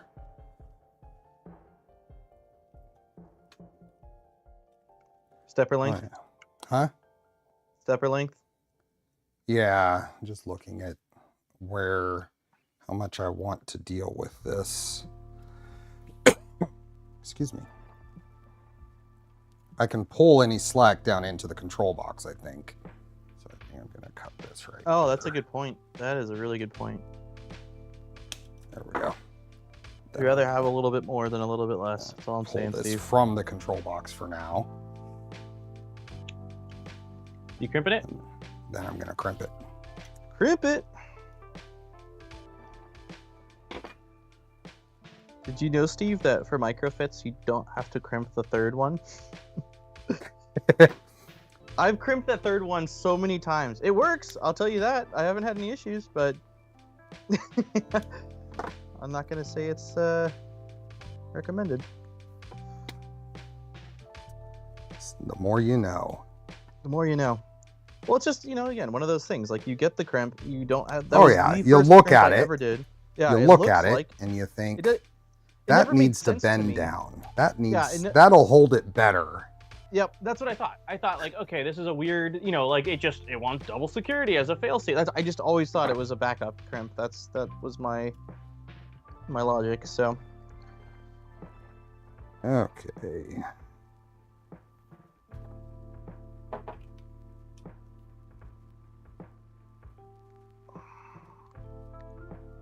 Okay. And these are the The pins. pins. I like I like my the pointy ones. The pointy ones? This Yeah, is the we're pointy using ones. These are the pointy ones. That's I'll the take it. official terminology I'll for go it. with it. We are now crimping the pointy ones, Steve.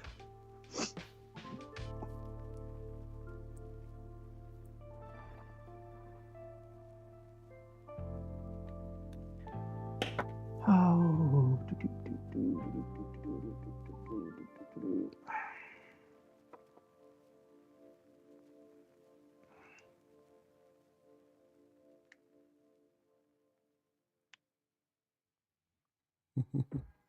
What's your next build after this, Steve? Oh, I have no idea. Okay. All right. Honesty. Yeah, I don't know. That's I've got options. I'm planning on doing a couple of standalone streams. Okay. Additive Adam and I are going to do a HueForge stream. At some point, we actually is working on a HueForge setup for me right now. But the whole premise of that is load up the latest version of HueForge and go through and set up a print. I don't know how to use the software. Yeah, and that was me he will 24 be hours ago, dude. I opened it up and Yeah. was like, where's the color match thing I heard about? And then I YouTubed it, and the YouTube video was like 10 minutes long. I started watching it, and then by the time it was done, I was like, all right, I gotta do other stuff now. There's a lot to it. It's going to build the LH Stinger next. Maybe eventually.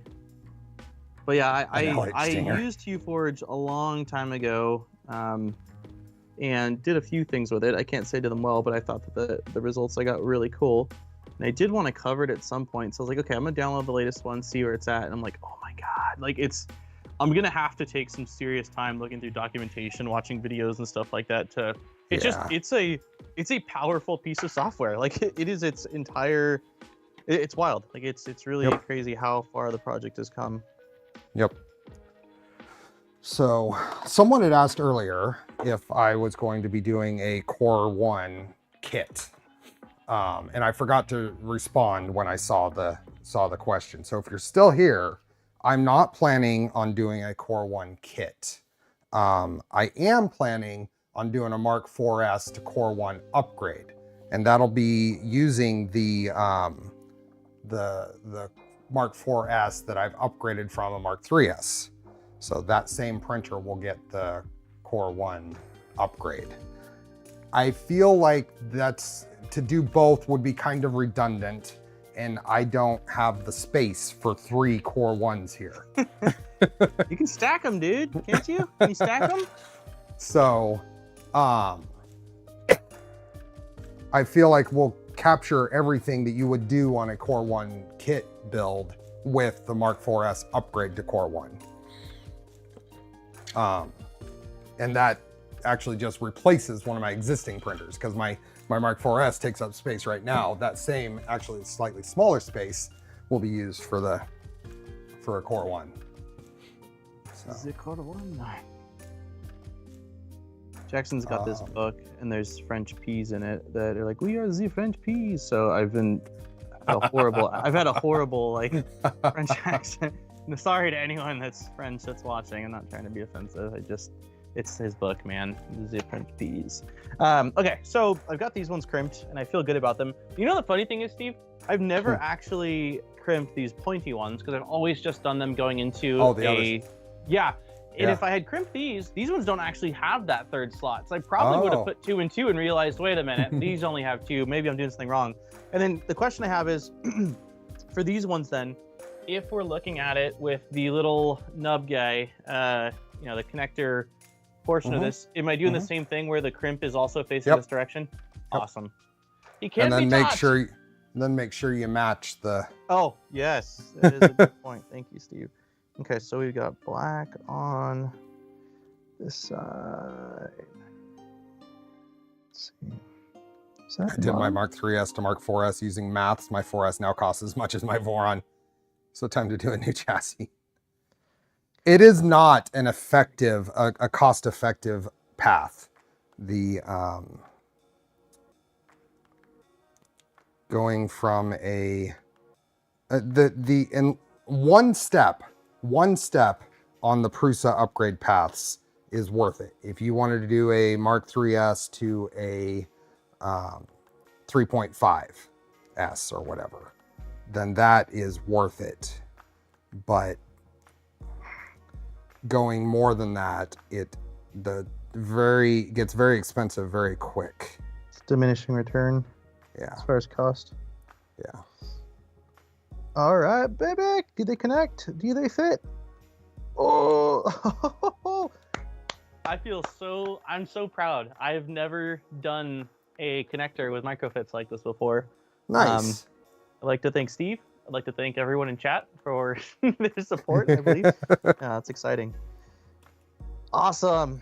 Cool. This looks good. I remember Steve when he was the one a couple streams ago. I think it was at the end of the stream after we ended it. He's like, yeah, I think I want to put a connector on this. And I was just like, no, we don't need one, Steve. Do we really need a connector? But yeah, it really wasn't that bad. No. It's all just not knowing the unknown. So there are some zip tie slots on the top of this thing. Are you going to use them for because I don't think I can really use them much for the yeah, I'm not really stepper. worried about the stepper. I might just grab them both. Might just grab the whole thing here. I don't know. I'm going to use one with both of them, and that's probably it, just to kind of give one anchor point. This goes in like that, and maybe we'll pull this up a little bit. Thank you, John. Thank you, Tuxedo. Couldn't have done it without everyone's belief. Everyone believing that I could accomplish this. Steve's clever guidance. Just something like that. I'm gonna go one zip tie here. Actually, let's put it here. Yeah, maybe I'll just go one zip tie here. I do believe it, Daniel. Thank you, Evidence. The power of belief. Tuxedo, thanks for being a member. Hey, man. A lot of things in life are mind over matter. Like if you think it can't do something, there's a good chance you probably can't do it. And it's not because you couldn't do it, but you don't think you can. So you can't. You ruled it out. You gotta have a can-do attitude. Okay, so then I think I'm gonna go a loose zip tie over everything else here. I'm not zip tying, so I'm only using 2 zip tie slots in this plate. One of them is the one closest to the cable chain, not the one that's like in the cable chain. I'm not using that one at all. The one closest to the cable chain on the plate, and then the center one. I'm not using the other one. I want to have some slack for my connector to be able to bend back around if I need it to. Okay, that's fine. This is what I did. So I have a zip tie here holding both. So going into the chain. That's what I got. A loose one here, just kind of holding this in here. And then Is it the center one? No, it's the end one. I didn't even use the center one. Okay. I'm doing the center one loose. I like Tuxedo says I'm a big believer in mind over matter. If I don't mind it, it don't matter. Maybe I'll throw one here, and that'll force this into the center there. Cover on this, man, just so I can see how this all kind of fits together. There we go. I'll leave that there. I'm gonna put the cover on. Why not? Okay. It's weird. I can't hear your music, but I occasionally hear what sounds like wind chimes, and it's very peaceful. Is there wind chimes? And like, is there kind of wind chimey sounds, or no? Am I I don't think so. Okay, well, I enjoy it. It sounds go here. Very peaceful. There we go. This is what mine looks like. I ended up using the zip tie here, which forces this to go to the middle of that. Oh. Interesting. Okay. I don't hate that idea. I'm just curious as far as the height goes. We'll go like that. Yeah. That is looking pretty fabulous.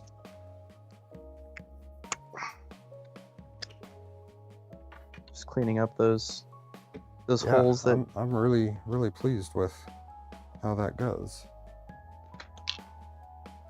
A good stream would be Trident troubleshooting, but what are we troubleshooting? Trident troubleshooting.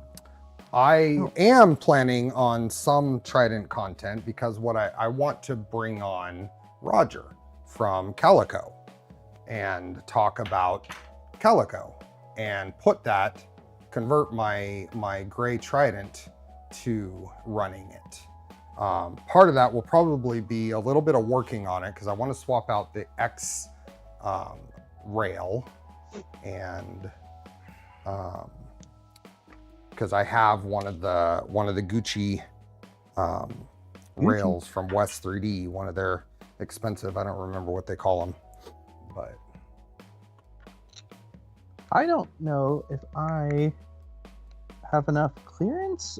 Something seems probe off. And a bed that moves a Z offset by itself. We've done PZ probes on the stream, a couple of them. So just don't feed it 19 extra volts and you're okay. Don't feed it 19 extra volts and read the E3D documentation. The E3D documentation has a lot of info in there.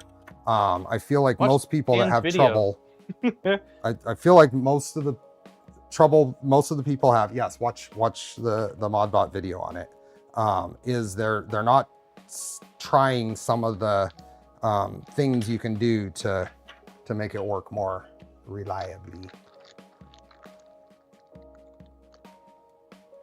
Okay, M314. Hands on the Bondtech index and see a Trident upgrade. What are we doing? M314s are the socket heads if you haven't already put them in. It's M314s in the CAD. I made sure that everything would fit a 16. Well, I bought M314, Steve, because of the bomb, so I'm using them. I think we removed that from the bomb. Well, I've got a pack here of 50. Well, you're perfect. No, that's not true. Yeah, I'm gonna use this just so that way I feel like my purchase was justified. Oh, that's weird. I snapped one of the, I don't know how that happened. One of my zip ties came off. It broke. His name is Rogerio, not Roger. I've met Roger in person. Yeah, I asked him when I made the video on Doron if he had a preference, and he said nope. So I said, okay, I'll call you Rogerio at the beginning, but then the rest of the video I'll refer to you as Roger. And he said that sounds great. So he was very like friendly, not like, oh, it's got to be this. So I don't think he cares.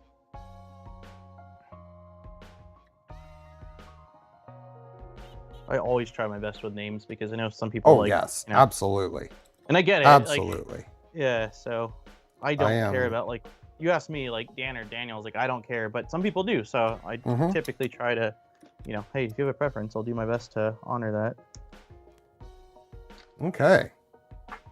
That is there. That is there. We're making progress. Yeah, we are. We gotta this. Yeah, this is slick. This is slick, dude. Oh, this looks good, man. This is looking good. I am quite, as my coworker would say, I'm quite chuffed. Chuffed. Where do? Oh, I. There's Are they British? That's a British Australian. term, right? Oh, Australian. Yeah. Okay. Yeah, I have a couple. I have 2 coworkers in Australia and 1 in New Zealand. Daniel's starting. Oh, nice! Starting to build your box turtle. I did see that you messaged me like last week or the week before that it came in. I think I don't know if I replied, but I definitely liked it. And then Daniel found out he had a bad crimp. Don't say that, Steven. Don't you dare get Shush. get Shush. that bad juju out of here. That's a big shush. Blasphemy.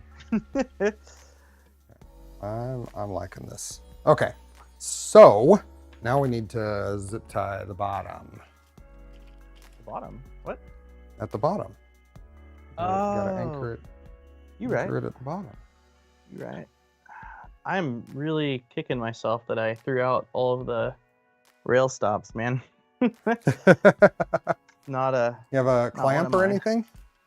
You know what? I probably have those printed. Yeah, that's what I'll use. One of the printed alignment jigs that you had given me, or you had, just slap that. This here, I'll show you. It's a little bit of a sickness. It's a little bit. I've got organized all rail stop stuff. Wow. Who are you? Dude, where's Steve? They can't be the same. This can't be the same Steve we all know and love. This is imposter. No, this is exactly me. There's no way, man. The Steve I know lives in chaos. The Steve I know lives in a sudden state of where did I put that? That's awesome, man. That is really cool.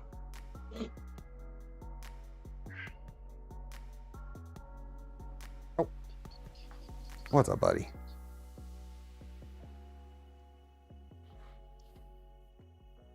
Uh-oh. Is my zip tie not going through? Sure doesn't look like it. I have not tried to put zip tie through? Zip ties down here. And the first one didn't No, it's a little bit of a. Second one went. Yeah, second one went fine. Wait, maybe. Nope. Nope. I hadn't tried. It might be easy. Let's try pulling the bottom off here. You might get a better view at it. It might be pushing through the back. I don't know. I don't think it does. It go through the? I don't think there was nothing. In the there's a thin spot there, so I'm wondering if it's catching. Yeah, I think it might be catching. Let's see. There's 3 spots here for zip ties. I think 1 or 2 is probably plenty. Oh yeah, it's like definitely catching? pushing all the way through on the back. It might be. Try pushing this. Oops.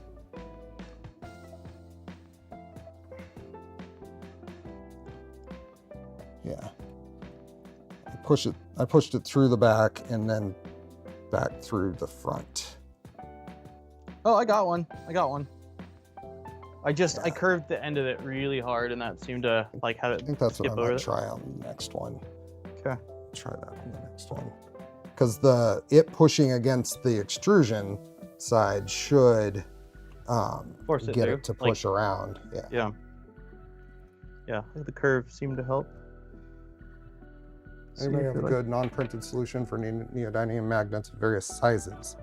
Outgrown the pill bottles I was using. Oh, that's a good question. I don't have a good.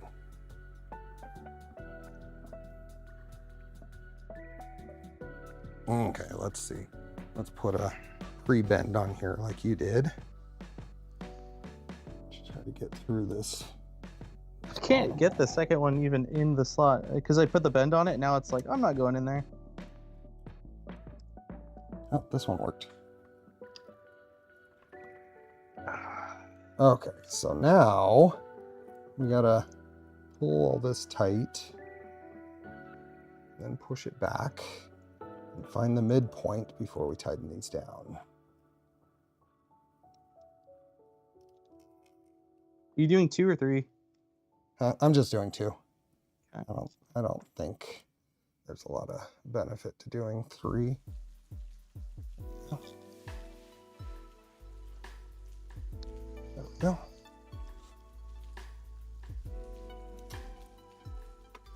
You said you're just loosely installing them so you can kind of get your wires figured out? No, I actually tightened these, but I also made sure that they were loose enough to be running through the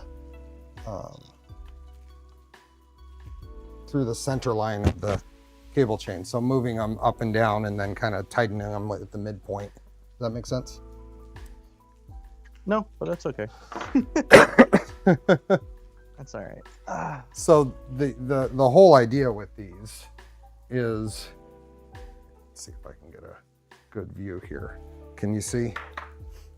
A little bit, yeah. You want the wires coming through here to follow about the center line. So if you pull it tight at the bottom, it'll follow the inside corner, and if you push it through, it'll follow the outside, right? So that play in between there is you want to pull it to about the halfway point so it's going along the center line, and then tighten it. Okay. I think I just want like a little bit of slack, basically. It's Z. It's not moving a lot. Sure. Yeah, I think that's probably fine. Tighten this down. Tighten this down. Got it. Cut these wires. Okay. We are going to take a very quick, we have 53 minutes until filament giveaway. And we are at a 50% like ratio, although we could use more. We can do better. Come on. If But you're we sitting there, are you're watching a podcast, hit the like button. Not We are targeting. gonna do kitty treats. Let's see, are you gonna come over here? Will you jump over here?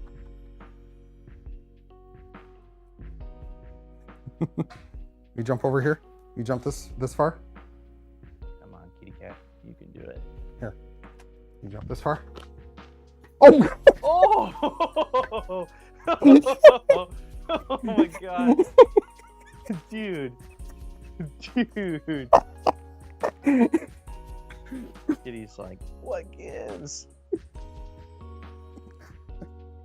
We need the I believe I can fly. You see those cat videos of the Yeah. cats that go to jump and they slip, and Yep. we just witnessed it. I believe I could touch the cat. Oh, my eyes are watering. Yeah, it was Okay, guys, come on. You want a treat?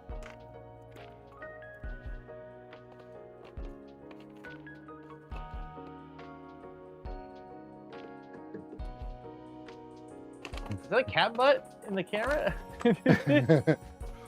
Yeah, probably. Yeah, I think it was.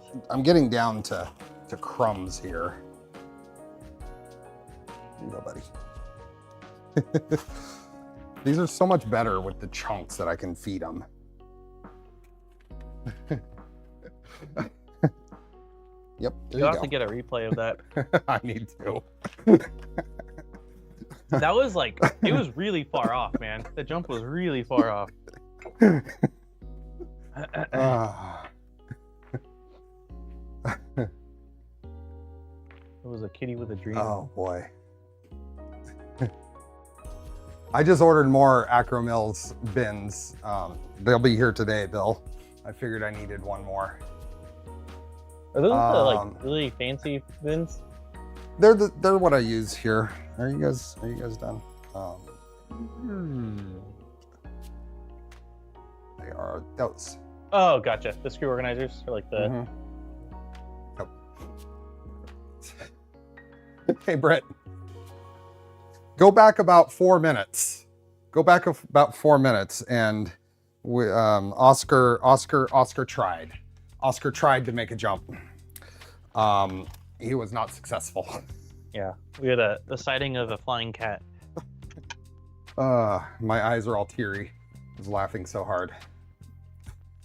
I'm glad I caught it. I was going to check on the temperature up here. 'Cause it's warm, and I was like, wait a minute. There's a chair and there's a cat in the air, and those two are not very close to each other. No.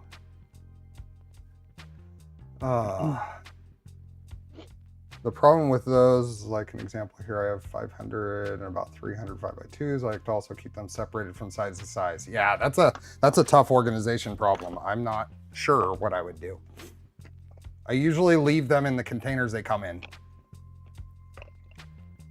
We should probably install the power input pretty soon to the control box. Yes. Yes, We're gonna have to solder wires onto we're that. close to that. We will need to solder wires. Yep. We gotta solder wires. Okay, let's get this back down here.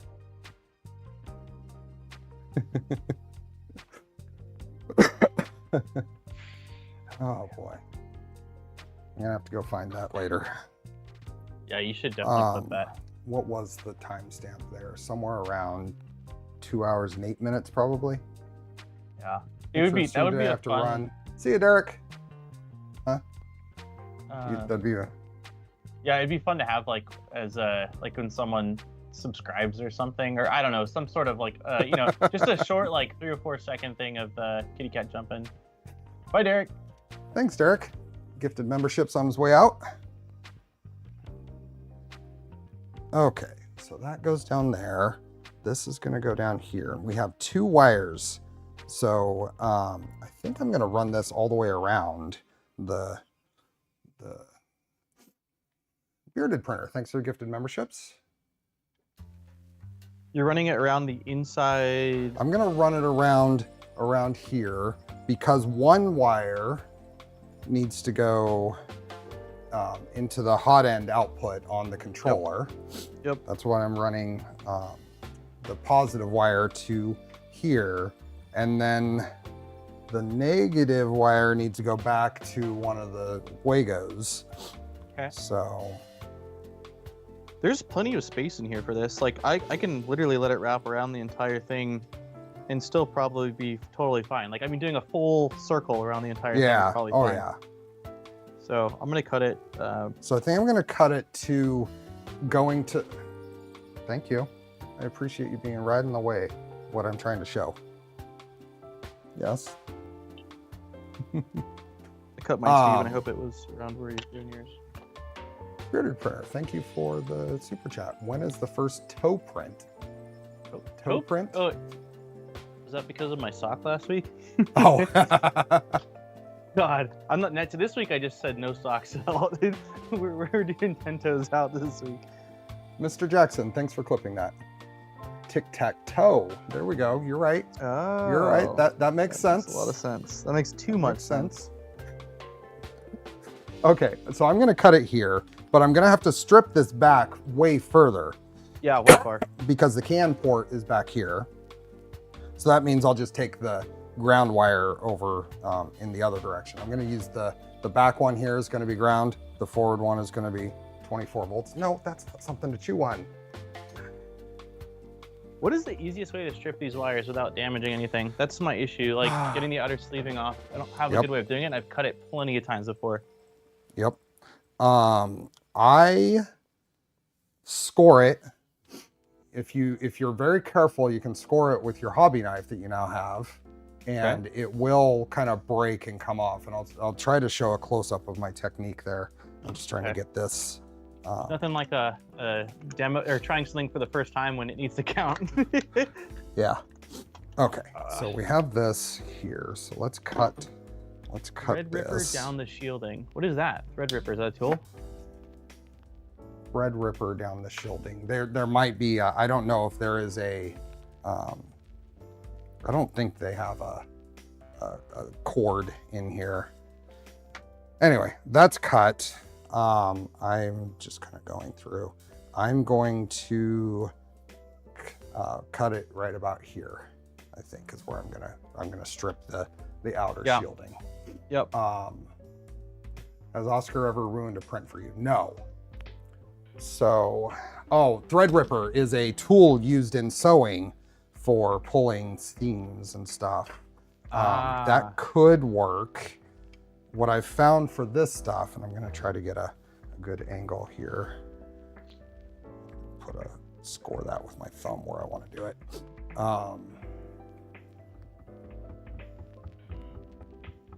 Delilah. Okay. Can Scratching. you hear that? Yeah. It's like, it sounds like Thumper, dude. Like Thump, thump, thump, thump, thump. Thump. Yeah, that's what she was doing in the stairs the other night. And I'm like, you're gonna wake Jackson up. It's like echoing throughout the house. It sounds like a beast.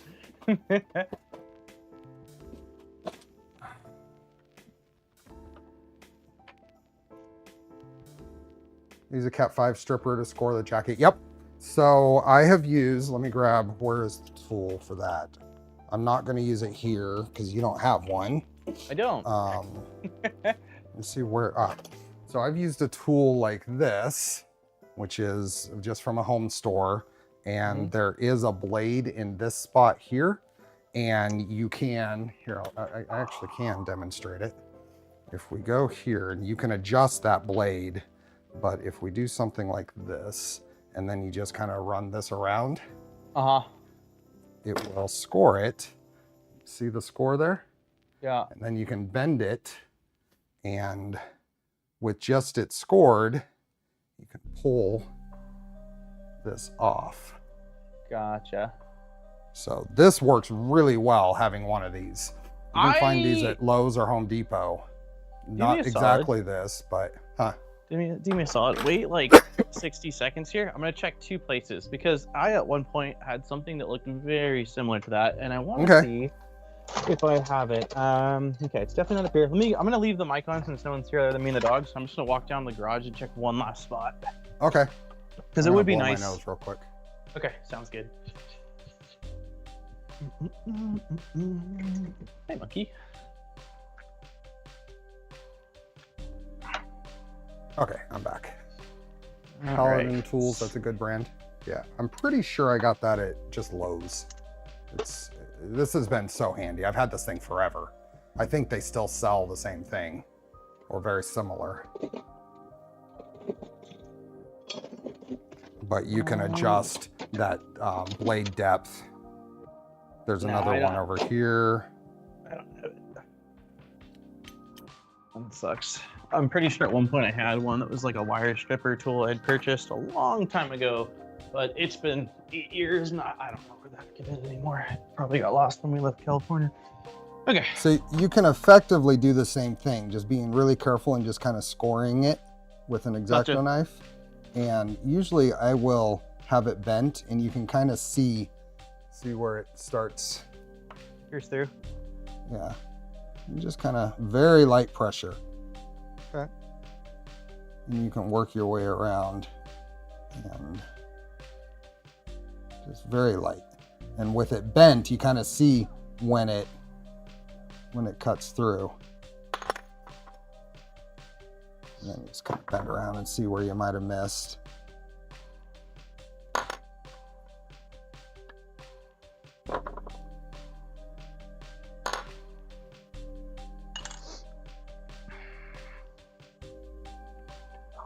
Did I hit the cable?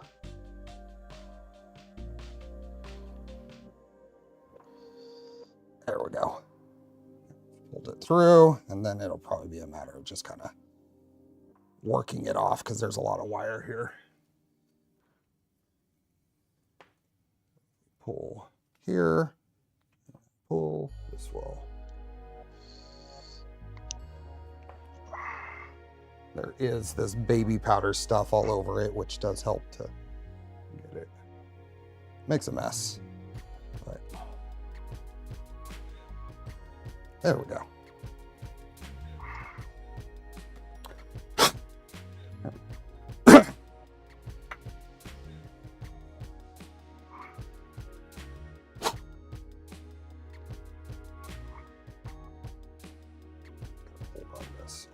This back up into the go. I've been doing chain flex wiring this week and whining the whole time. Wife gave me a solution in literally 0.2 seconds. Mason jars, which we have a ton of in the shed. Keep the spares in jars. There you go. Good job. For magnet storage. Holy crap, dude! How did you pull this thing off? So work it. So you pull a little bit and then just kind of pull along the wire, and it'll kind of like a inchworm or whatever. Kind of pull a little bit and then pull it along, and it'll work its way off.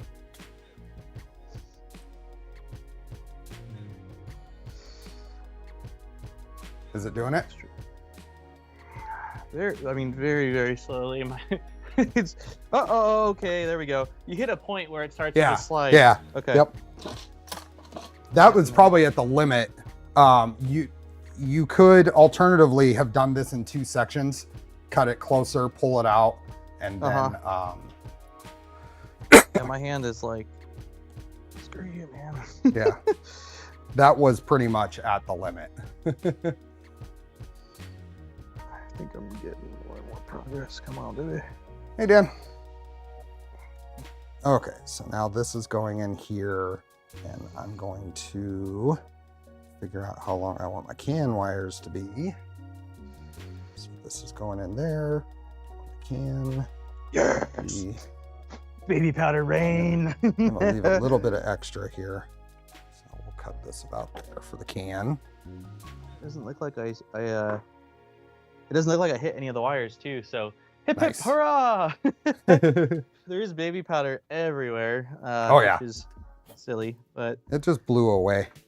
okay. Blew away. I'm sure once we turn on that layer cooling fan, dude, all the leftover baby powder will go flying. Yeah. Okay, let's see. So the can.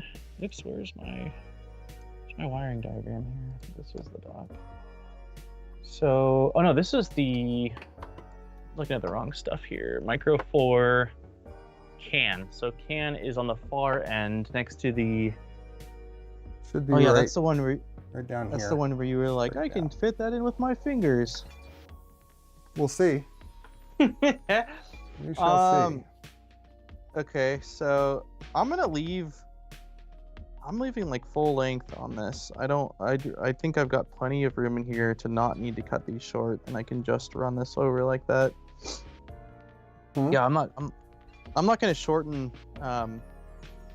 Like I'm not shortening anything on here. I don't see the point. I can just tuck things. I mean, maybe you can tuck things. Yeah. Yeah, maybe the the ground, since it's just gonna be you're using ferrules, I think, right? So I'll probably use Yeah. for, like, So I'm ground gonna bolts. double back and put the ground in the back port here. Okay. Cool. Yeah, I'll do the same. I got Um, space. There we are. And then these are, I can't tell. This looks like a pretty small connector. Is it pH as well?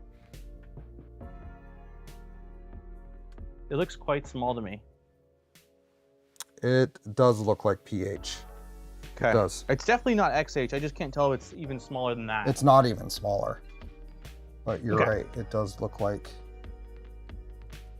And you can compare. If you look a few connectors closer to the front, the fan connectors that are there are the 2 pins are larger. So yes, it's pH. Cool. pH.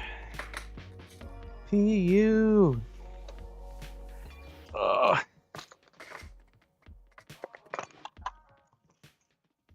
It's been quite a bit of crimping today, dude. I mean, not a ton, but like quite a bit of crimping. Yeah. So yellow is high and the white is low. So Yellow's on high, the- white low. Mhm. Okay. So high is on the outside. Highs on Is the that what it is? outside. That's what I'm looking at. As far as the. Well. Oh wow. My spring Yep. might have given out on me on my. Here's our here's our wiring diagram for the Micro 4, and here's our can port. What the heck just happened? Did you break your My your strippers crimper? don't. Something strippers? happened with the. They don't open. Anymore very well, and the spring doesn't open them anymore. I mean, they're still going to be fine. Maybe can maybe probably clean just- them, put a little bit of oil in there. Yeah, I'm thinking maybe if I undo the bolt, I can't actually undo the bolt. Yeah, maybe just put some machine oil in there. Mhm. So like you said, the high wire is on the outside. If we look at the this was a good picture for the tool head board. The high wire is the closest to the PCB. Jeez, dude, I can't even crimp. I can't even strip this. It's just breaking the wire. Is it? Yeah, I tried twice now on my. What are you using for the stripper? I'm using the 28 gauge port on mine. 28 gauge? Mm-hmm. For the can? Hey, 3D Experiments. Yeah, 28 gauge for the can. Seemed to work. I'm debating on just using like my thumb. There we go. I just used my thumb. My nail. Nope. Nature's stripper. Strip. Crimp. Come on.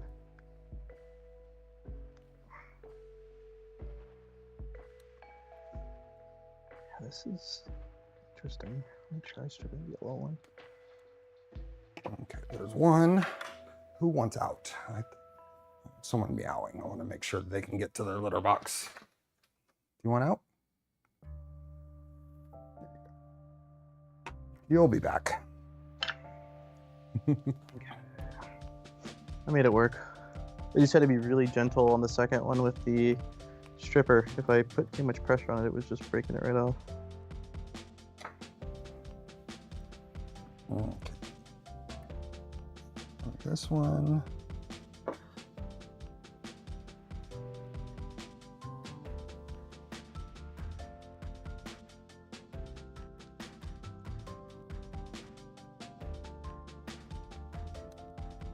Okay.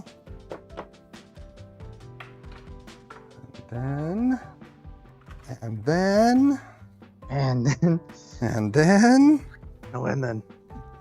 No, and then. No, and then. That was one of my favorite movies growing up, dude. Dude, Where's My Car is one of the few I had on DVD. I used to watch on my PlayStation 2 all the time. So that was a whole thing with 3D Maker Newt's Core 1 build yesterday with Shane. And then. And then.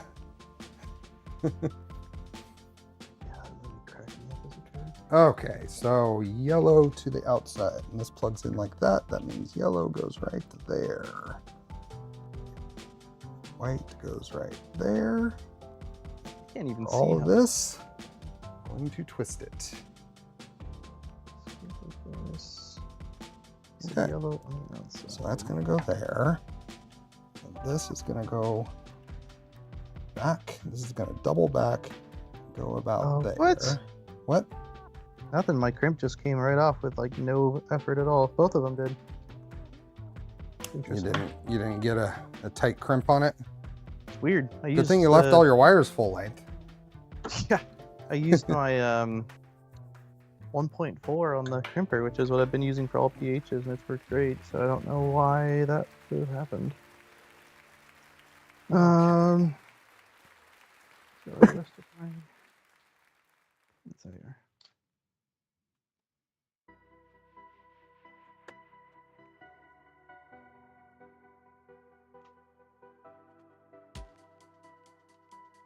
Let's try this again. I don't understand why that happened. I just didn't, must have just not fit into the sleeving very well. So for these, I'm using the 1mm die on the crimper. Okay. The pHs for the conductor side. Yeah. For the insulation side, I do go up to the next 1.3 on these. Okay, mine's 1.4, but I'll do 1.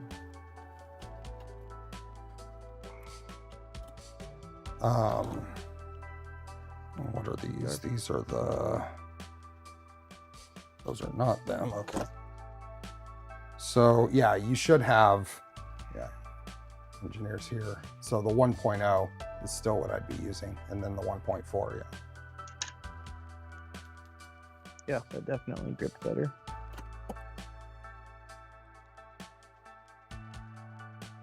Okay. Then we're gonna put ferrules on these. What wire are these marked? I'm just curious what wire gauge they are. Let's try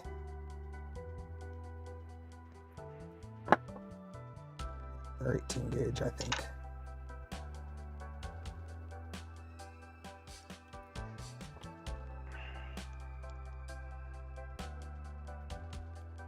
Yep, 18 gauge.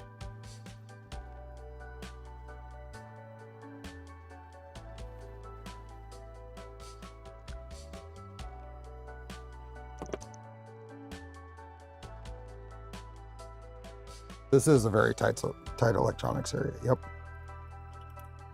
That's one small reason why this board, I went through the effort of adapting, making a mount for this board, is because we wanted to use the CAN tool head boards, and there's not really any room for a USB to CAN adapter in here. And the Micro 4 has a USB to CAN bridge built in. So. Yep. I think I'm gonna be working on these PHs for a little bit, man. They're just killing me right now. It's okay. I decided that the one issue I was having was I had too much exposed wire, and that was causing it's too tight to have very much exposed wire. So I am starting over with a little less wire out, and I think using the 1mm size, I think I'll get it. Cool. So that's gonna go right there. And this comes around to this. CAN port plugs in.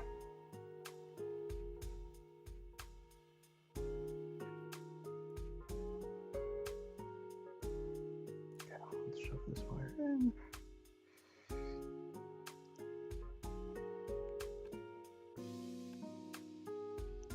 Now when I'm using the 1mm size, the pins are spinning on me as I go to clamp down, which is not giving me a good crimp. Oh, so when I do that, I kind of very fine control, kind of crimp and loosen to get it to slip on in the jaws. Gotcha. Okay. Yeah, the spinning is I got the CAN port plugged in without having to take things apart. Nice. Just using your hands, or did you use like a... I started using a little screwdriver, but my pinky fit in there just barely. Huh, okay. Jake's asking, what charity do we need to support to get Dan to grow a beard like me? No. like mine. I can't. I get too hot, man. It My usually posts hits are a getting line. removed from the chat overlay. They shouldn't. The chat overlay should show everything that comes through here, Tuxedo. It should. Now, sometimes if a post gets held, it doesn't show up in the chat overlay. But for some reason, YouTube doesn't show me posts that are getting held. Bill will see, Jake will see, any moderators will see.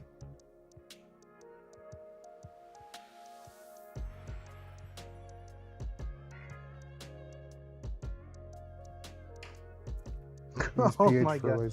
What is it still? Be, or did you get it? It's just, no, it's just the end. My demise today, man. I cannot get this to crimp on. Debating on trying my ratchet. Let's see, do I have a 1mm? I do. I'm gonna try ratchet on this. Okay. I'm just not having luck. Which is funny because I did some PHs earlier, like on the tool head. No issues at all with any of them. It was thicker wire though. This is quite a bit smaller wire. Yeah, that's probably what's happening me. I do have to put more grip strength when I'm crimping with the manual crimper here. I have to squeeze harder on the PHs. Okay, maybe that's it too. Then I'm not gripping it hard enough. Being too kind to them, like it's okay, just. Yeah, and Tuxedo's right. We should be doing a pull test on stuff. You mean to make sure it's actually secure? Yeah. Yeah. So this is gonna go into this pin, this port right here. So this is, we're using the heater output from the board just the positive side, because that's constant VCC, which in this case will be 24 volts. The only reason for that is, in this case, the only reason is wiring simplicity. It minimizes the number of connections we need over here. A problem with this Micro 4 is it doesn't have any built-in fuses. Normally I would do this so I could take advantage of a built-in fuse on a controller to power the toolhead board. But we're just dealing with it. We're not gonna, this setup is not gonna be as fuse protected as it should be. So I on the ratcheting ones on my first attempt, I squeezed nice and hard, and when I pulled it out, there was no wire. I completely split the wire. Uh-oh. So a little too many ugga-duggas. I'm back on the manual ones now, because I did get one of the manual ones to stick decently once. I just didn't like the way the sleeving was sitting, so let's see. There we go. So that is plugged in. Actually gonna grab. Where is that other screwdriver? That's weird. Oh. Take it up here. Huh. Okay, I think I got one.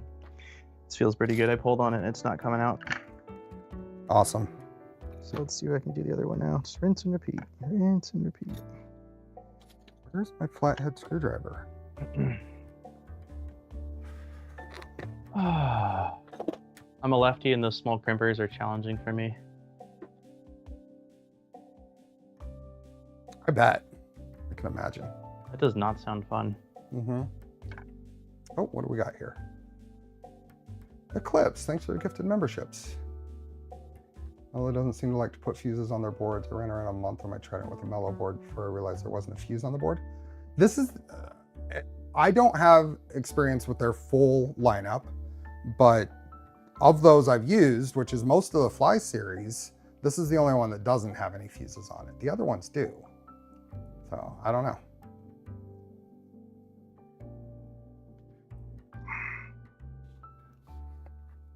I don't know. Okay, that is tight enough. Just go on, Steve. I'll catch up with you tomorrow. I'm gonna be here for a bit, I think. Still, I don't know what it is with these crimps. Oh, that's okay. Not coming. Not coming. The one, yeah, I got one. I did get one, so halfway there. And the ferrules will be a piece of cake. I'll take the opportunity to say we just got 20 gifted memberships from Eclipse, so thank you. All of you now have access to the TCT Asia video that I just posted. It will go public in a couple of days, but it'll stay members only for a couple of days. I'll probably do maybe Tuesday or something. I'll make it public, but if you want to check that out, it's just me and Doc walking around TCT Asia and chatting about stuff. Zadi, thank you. I try to get my printers dialed in for these projects. And for the most part, it turns out pretty well. Okay. Yellow on the Glitter outside. filament does hide a lot, yeah. How important are fuses on the boards? Does PSU not have a level of protection as well? While this is an external PSU, any protection, if it pops, is not serviceable.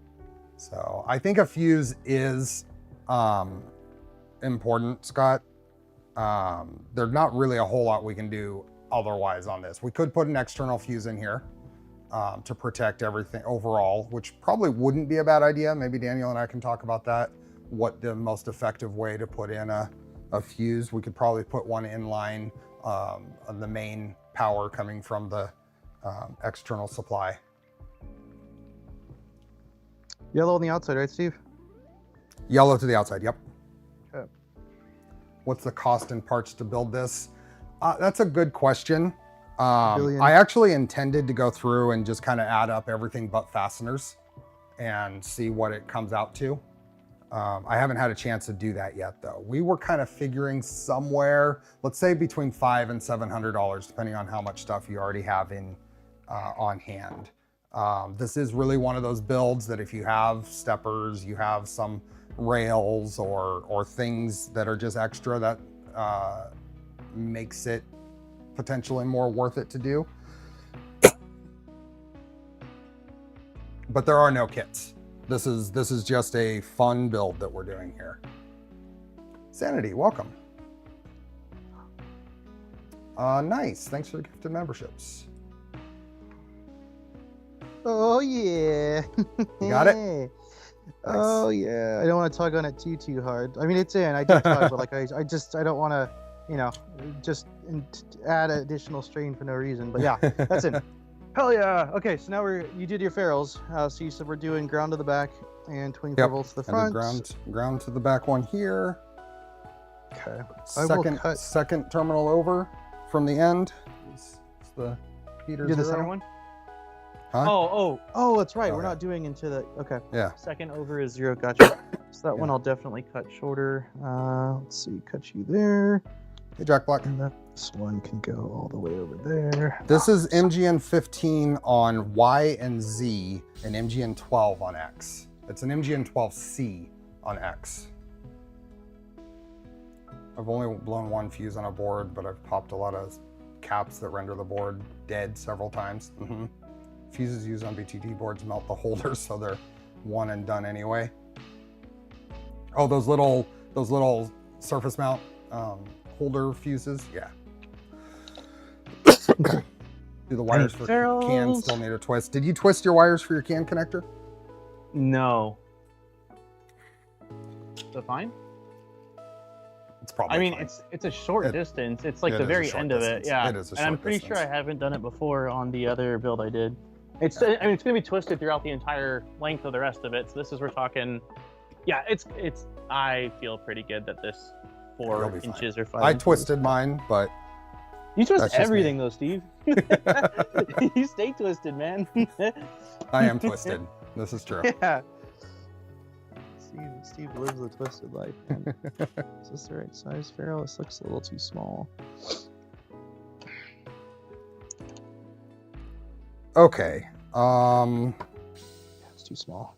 Do we want to put the power in? We've got about 15 minutes. That sounds like a solid. We can get our power connected.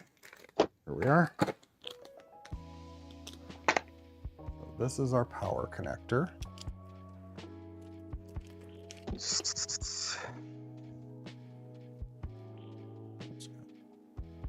We will need to solder, and we need to pull out the power supply to see which, is it center positive? I thought it was center negative, but I could be wrong.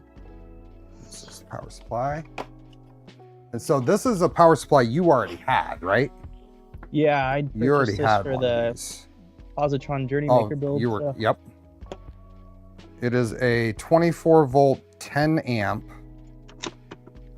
It is a generic power supply off of Amazon. There we go. And it looks like we are center positive. Center positive, okay.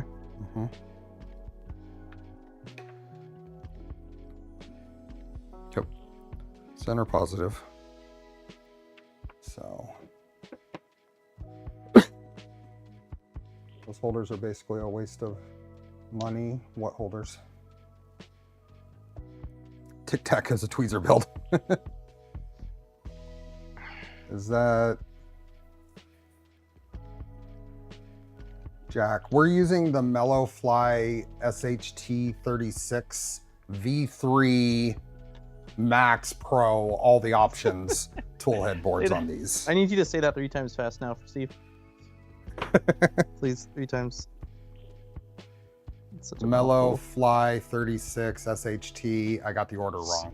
Yeah. Screwed it up already. It's all right. We knew what you meant. All right, I am going to trim this. So this guy goes there. Hopefully that's good. Ultra plus plus or just ultra plus. all the things.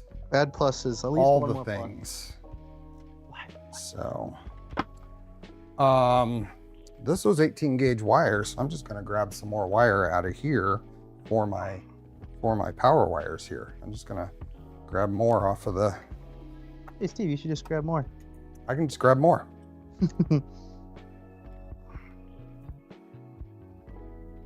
That's probably enough. Okay. How do you find the mellow fly stuff, or say something like EBB 36? It's equivalent. The early mellow fly stuff, I had some failures on it, but I haven't had any trouble with newer stuff, like V1 stuff.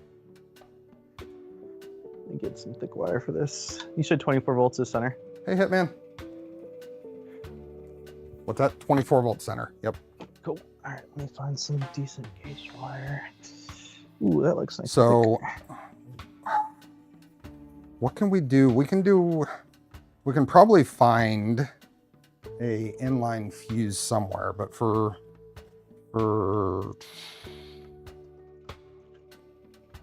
yeah, let's just wire it up right now since we're here, and we can always tweak it if we find a good, suitable inline fuse to use. Sound good? Wait, why do we want to? What are we using a fuse for in this case? Well, we have we have no fuse protection on this whole build. It's not a bad idea to run a fuse, but I don't know exactly what that looks like yet, or if it makes sense. So, I thought I mean, you're saying because there's not on the board for protection. Because like with the power supply, I thought one of the whole points of using a DC external power supply like this was that there's less concern with needing. Well, we still have a general. Oh, hey Grant, welcome in. Got 3D Musketeers raiding in. Raid. Welcome, folks. Be sure to check the pinned post in the description for the Polymaker filament giveaway we're doing. Hey, Amber. Hey, Jimmy Johnson. Are you gonna do heat shrink over this once you're done? Huh? Yes. You're gonna heat yes. it up. There will. Well, just across the two wires. The heat shrink on the center and then on the outside. Sure. Sure. Okay.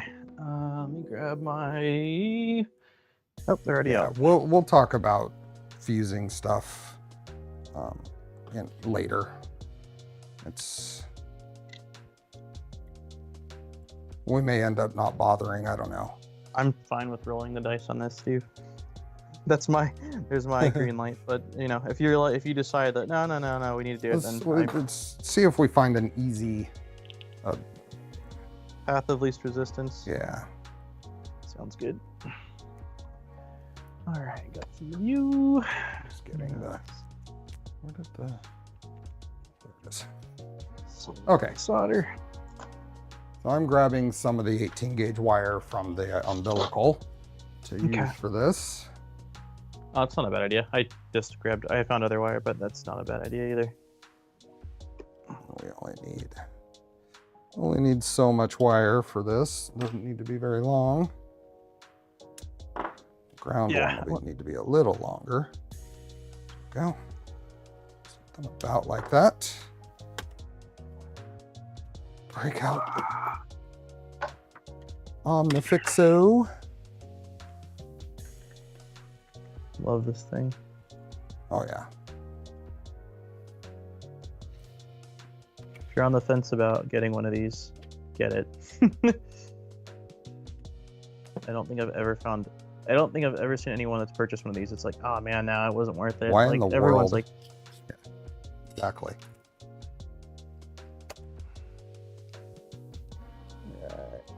Hey, Mr. Scary's 3D prints. Are you gonna run your black wire on the inside or outside of that leg, Steve? I'm gonna do it on the inside. Okay.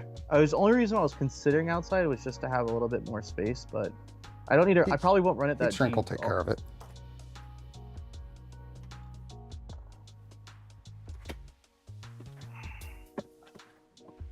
Shrink.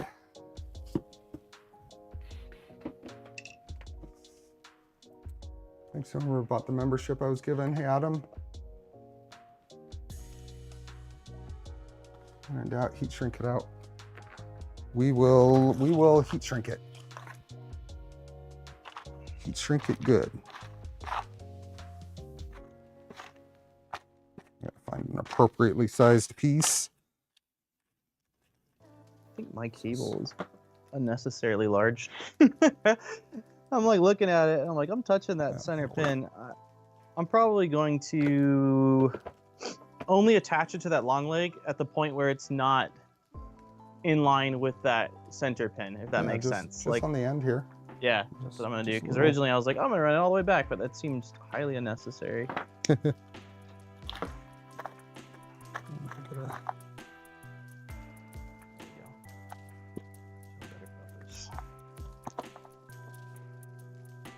What are you looking for? I hear a lot of rummaging. Heat shrink. Just getting little bits of heat shrink. Getting it all lined up. Ooh, I'm quite happy with that. That looks very nice. All right, let's do the other one. This is also, I stripped way too much wire.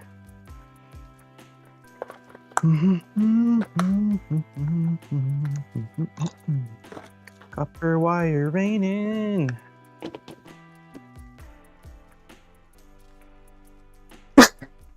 Oh.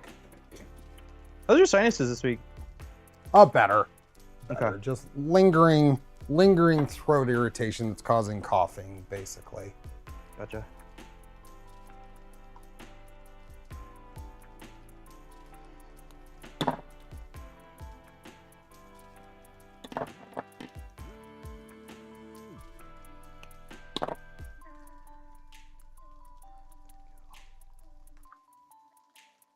Maybe this will be the better view.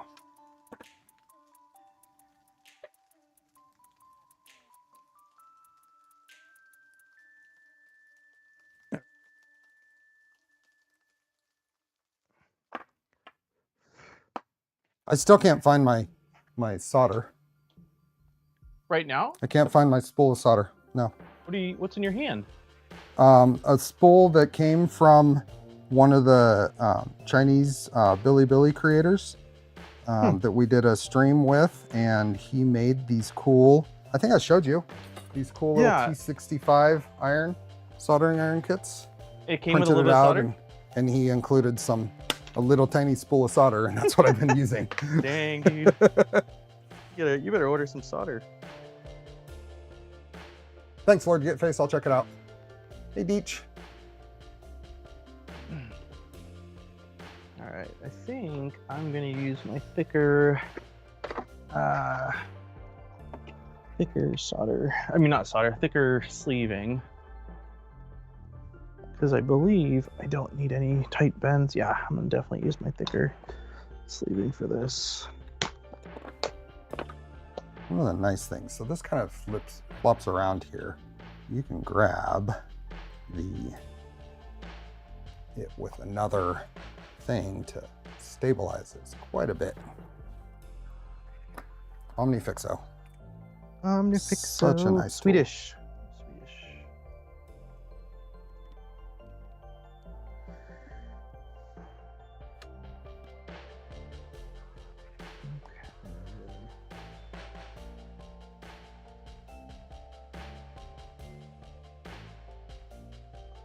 Oh, should have done the black wire first. It's kind of not bright.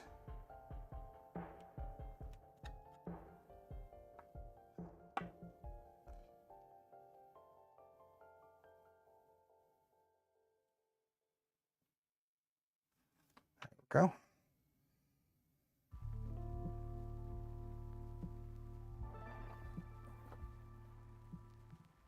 All right. I wonder if anyone else could hear that. Did you guys hear the heat gun? I imagine probably a little bit, but I think it likely got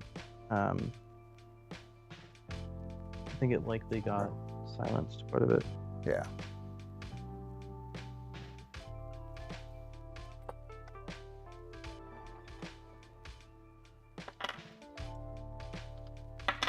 Nope. Couldn't hear it. Couldn't hear it. Yeah, you can stack these. Get a little more difficult to pull apart, but They're strong magnets, man. I know. They are not weak magnets. Nope. Cool. Yeah, Seems my like other roll of solder I've had for like same about 20 years, and I've not gone through it. See, look at what I'm using, man. That's yep. Radio Shack, baby. Yep. I bought this like forever ago. I think I bought mine at Fry's. Oh. this is like a relic, man. Every time I use it, I'm like, oh man, I'll never be able to get this exact stuff again. It's worked well. It served me well for the last 10 years. So center positive. Heat shrink.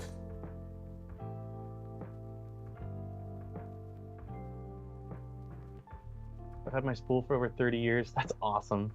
Yeah, I miss Radio Shack. When I was doing a little bit more electronic stuff, it was my go-to spot for just little things I needed. Solder, I mean, solder lasts forever. Forever. Oh, Fry's Electronics was around 20 years ago when I bought that.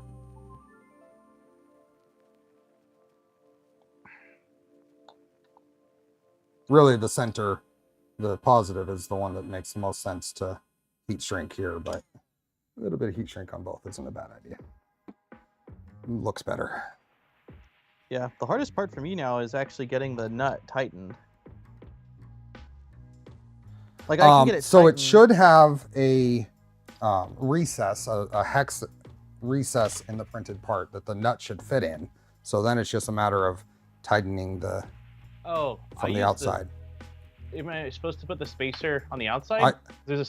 I don't actually use this. Oh, I'm not going to use this. I put this. All right. That fits within a recess there, and then just tighten this. But I'm going to put the ferrules on here first. I'm gonna wait on the ferrules. Yeah, I didn't realize there was a recess. I see it now.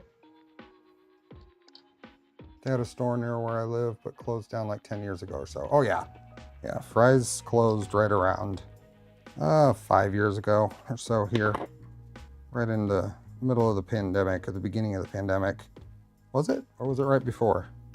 It was during the pandemic because me and no, I think it was right before it was shutting down, because me and Krusty met up at a Fry's out in Orange County, and we were walking through it, and it was going away. Like you could tell the shelves were barren. They hadn't really like restocked in a while, and that was, I think, before the pandemic. Yeah.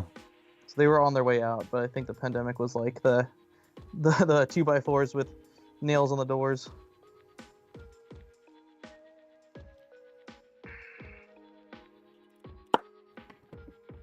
Okay. So now this will go in here. I think I'm gonna use like, oh, you know what? Oh, I'm gonna use the little tool you got me for tightening this from the outside. Nope, too large.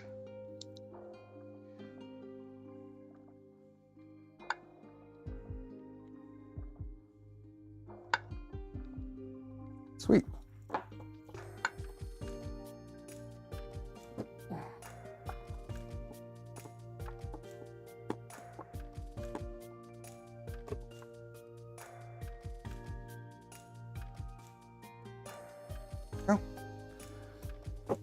And it's tight.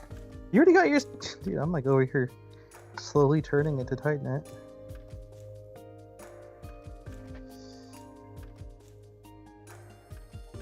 Did you just use your hands to tighten it, or did you use a tool? I use some needle nose pliers. Okay.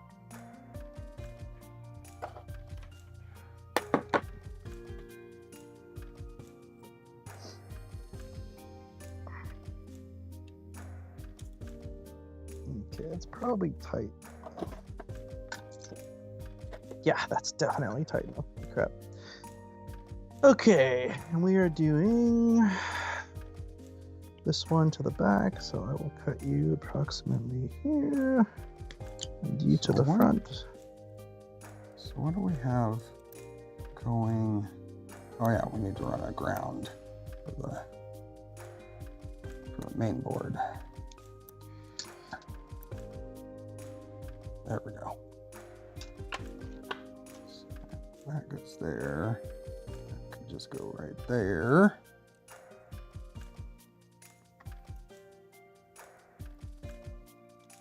All the way down there. There we go. Okay, red ferrules. Red ferrules. There we go. That's a little better. And what else plugs in here?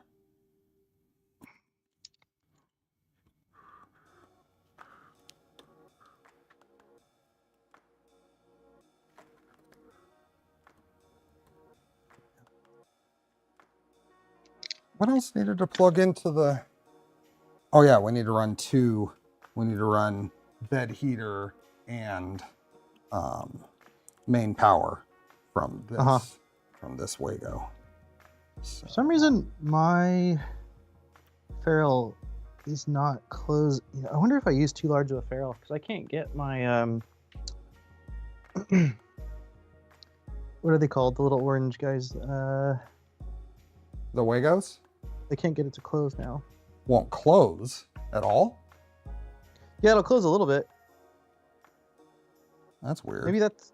Yeah, but it definitely won't close fully, like the leg. Let me take these out. It is tight in here, and this is why I'm using tweezers to get in here. And there we go. Try it again. Those just do. Right, like that. It is giveaway time. 2 minutes past. I wonder if it even guys. matters, Steve.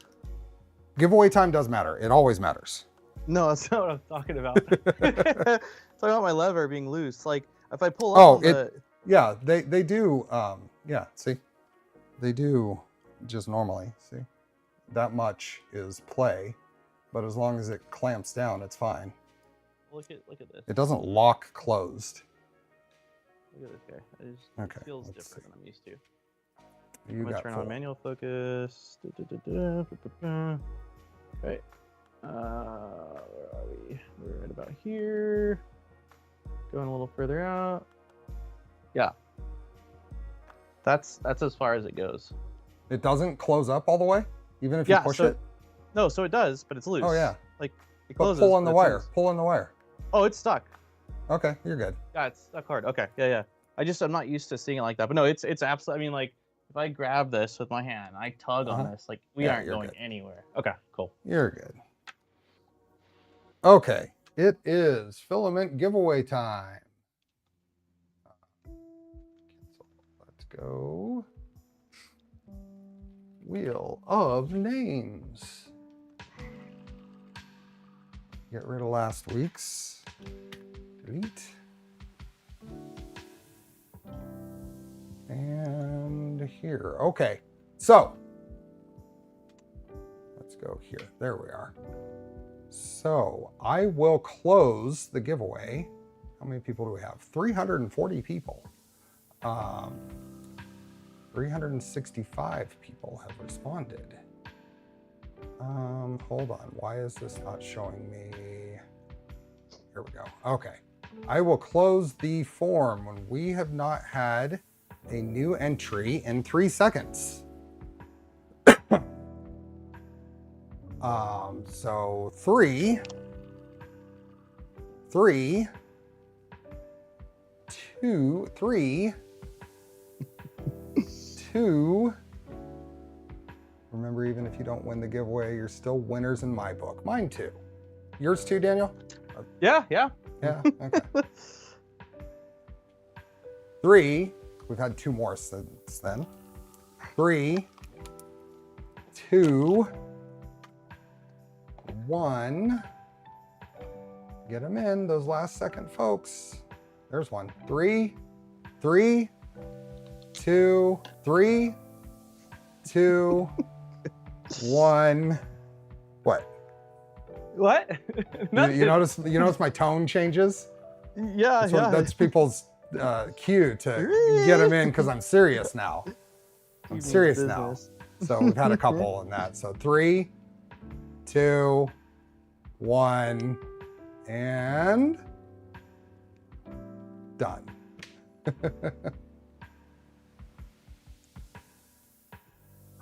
Create a new spreadsheet.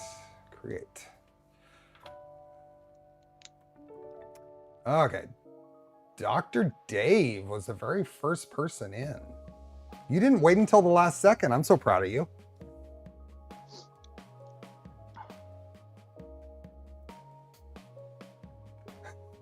Dext got in the last one. Who did? Dext. Nice.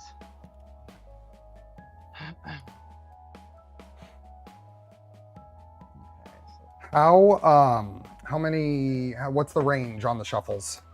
Ooh. Okay, let's start it at 13 and end it at... I was gonna pick a really high number, man. I won't do that to you. We'll do 13 to 29. That's our range today. 13 to 29. That's random. Yeah.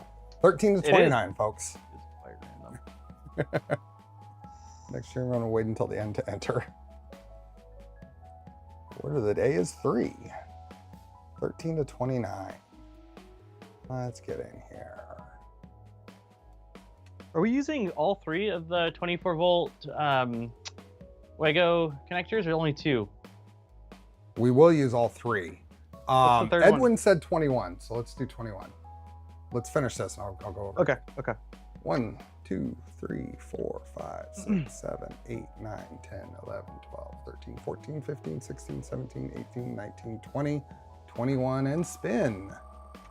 So with all of my giveaways, you have to be here to win. You will have 2 minutes to say something in chat once the name comes up. Stephen Mikado. Stephen Mikado, congratulations. Dude, what a great name. What a great name, dude. Congratulations. Stephen, you have won, because I know you're in the US, you have won a coupon to the Polymaker US store. You can use that for anything. It can be filament, it can be a dryer, it can be whatever, but congratulations. As long as you're here. I almost forgot. You gotta be here. Oh, let me set a timer.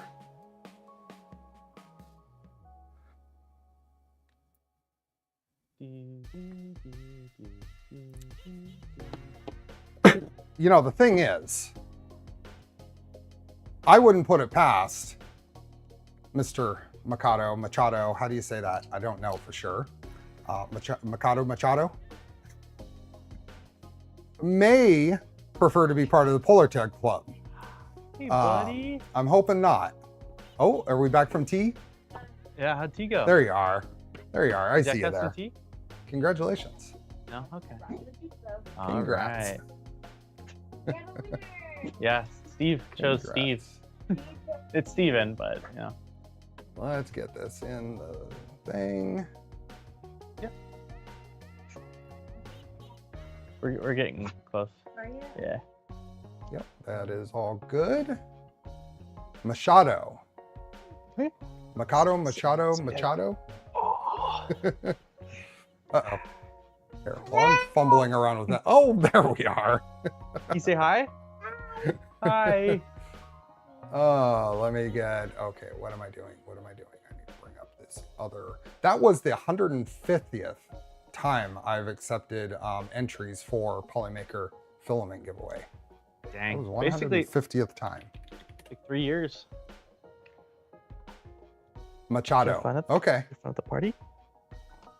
Huh? You found let's the see. tea party? You're about to get an email from me, so let me get all this going. There's that, and Not a toy. That's Daddy's keyboard. It's not a toy.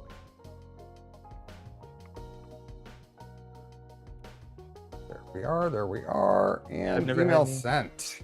I don't know. Congrats. Not 150 spools given away because I did the 10,000 subscriber anniversary Outside? stream, which was many spools. So that's why I say it's the 150th time that I've accepted entries for filament giveaways. Bearded Printer says, looks like the foreman Jack has returned. Time to stop messing around. Hi. That's awesome. Those are crimp. You get a crimp, dude? Unpin. Careful your fingers, buddy. Unpin. Okay, you go like this. And edit One hand here. this. One hand here. You go. Get the. Wait, now you gotta push it all the way in and it'll release. Like, ready? Go. See, there we are. So way more than 150 spools, yes. Last time I saw Jack, he was a baby. Yeah, he's two in a month now, or 2 years 1 month. A big boy. Uh-oh, no, it's not a toy. Okay, Daddy's gonna finish up with some wiring and then I'll come downstairs. Okay. That's the Daddy needs the mouse, buddy. This is a mouse. Okay, here's your Paw Patrol. Just click You on say the wrong bye-bye. thing. We'll see you in a little bit. Bye. Bye-bye, he says. Hey, Say that's bye-bye, not a toy, Steve. is it? You say bye-bye, Steve. Steve. Steve. Thanks, buddy. That's hilarious. Love you, dude. See you in a little bit. Bye-bye, baby. That's what happens when you feed them. Very awesome. Okay, where are we? Let me get this out of the way. Still saying bye. Yelling from across the room.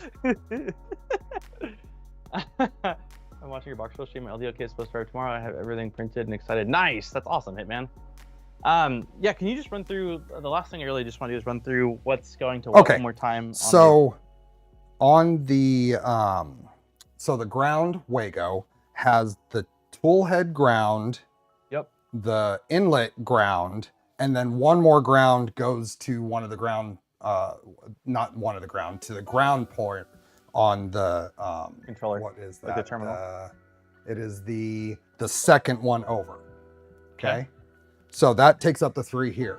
For the 24 volts, we have inlet, and then we need to run a 24 volt to both the VCC, the end one here, and the bed power.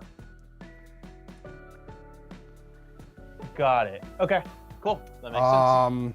Does that make sense? No, that doesn't make sense. We only need to run one. We only need to run one. On a lot of controllers, I'm looking at this again. On a lot of controllers, you need to run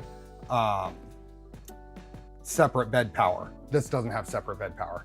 So never mind. We're only using 2 on the 24 volt. Well, yeah, okay, cool, perfect. I think that'll be my last thing My I'll bad do on then that. is just The bed will no just worries. plug directly into here.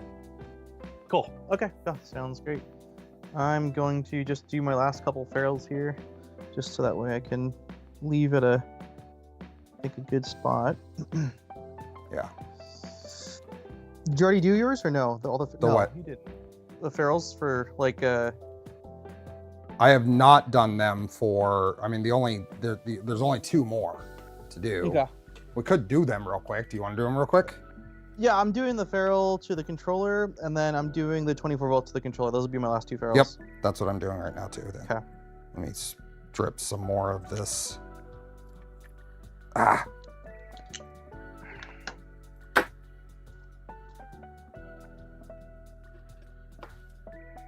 So next stream, we're bedbound. We are. Yeah. That's really it, right? Bed and then fan and then belting of the Y. I mean, it's Y-axis stuff basically. That's kind of where it's at, and then we should be geared up to power things on and see how see whether this non-protected board needed protection. Right? I think next stream we should flash the boards. I think next stream we actually should flash the boards. Do we have to take out? You have to take out the micro 4 to flash it? We will probably have to pull the Pi off the top so we can get to the boot port. Okay. But we shouldn't have to take it out because we'll flash it through the USB port on the Pi. Now, the tool head board, we may flash from our computers because we don't have an extra port on the Pi to plug into. We may put can boot or catapult on the tool head board through our computers. You're saying we'll flash it through the Pis and we'll connect to the Pi over SSH and flash it via terminal?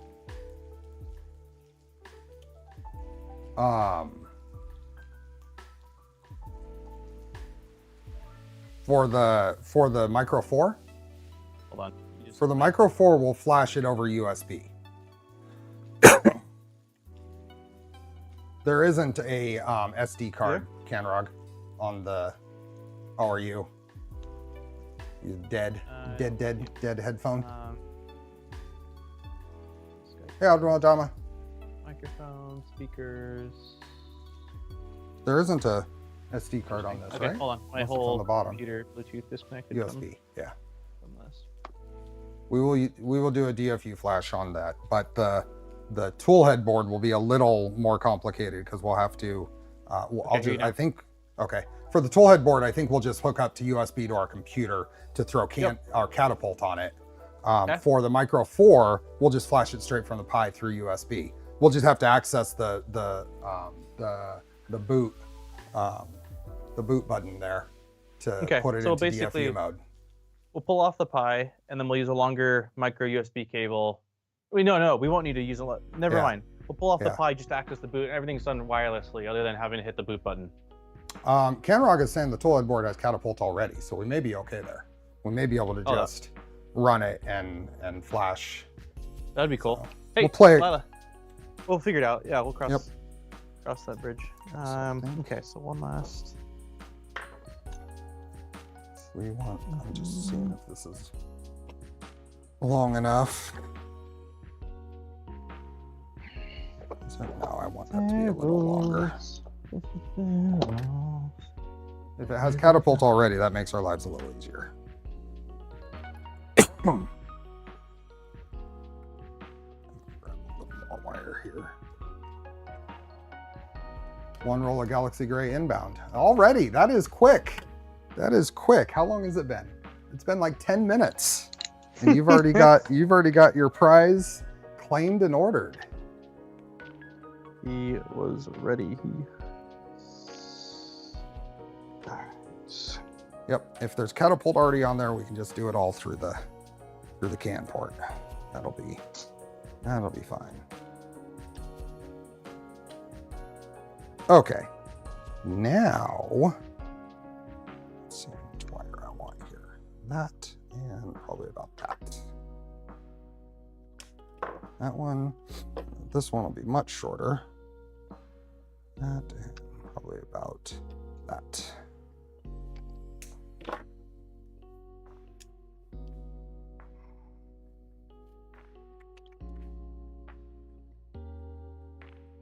Should be sufficient. We made a lot of good progress today on the wiring of this thing. Yeah. Got our X assembly, aside from the actual hooking up the coil, is done. Yeah. Yeah, that's awesome. I am cautiously optimistic about how this is going to go once we power things on. There's no config, is there? There's probably a default config for the Micro 4, and then for the tool head board that we can use, but we'll be building stuff from scratch otherwise. Okay. There might be something out there. I don't think there was anything out there from Squirrelbrain, but that's okay. It's not. I mean, it's just a Cartesian basic setup. Mm-hmm. Hey, you don't call TicTac basic, okay? It's a basic setup. Mm-hmm. This is primarily for printing benchies and Voron cubes. It is a full 120 millimeter build volume. So, what in the world did I just do? That is so dumb. Look at this. Wait, what's wrong with it? Just the wrong size? I can't really see an issue.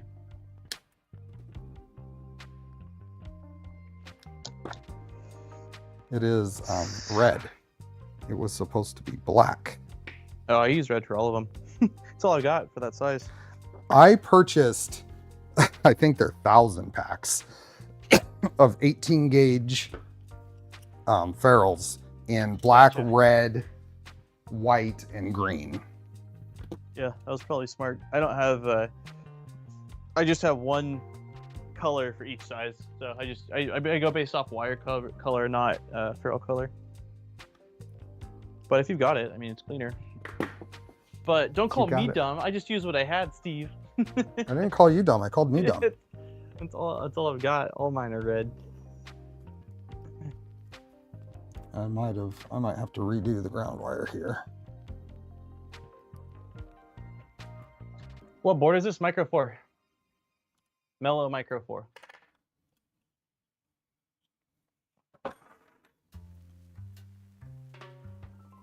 This is gonna be my dedicated chip clip printer.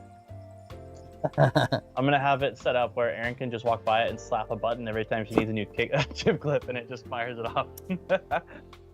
Is it dino clips or is it pretty boring, like you know, the standard ones?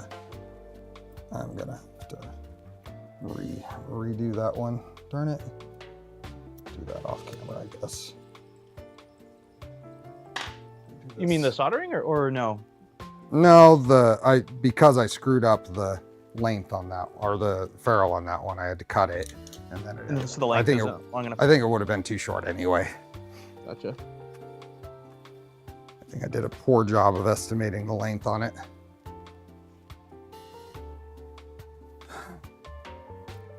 Dino clips are the best. I'm sure Jack would like dino clips.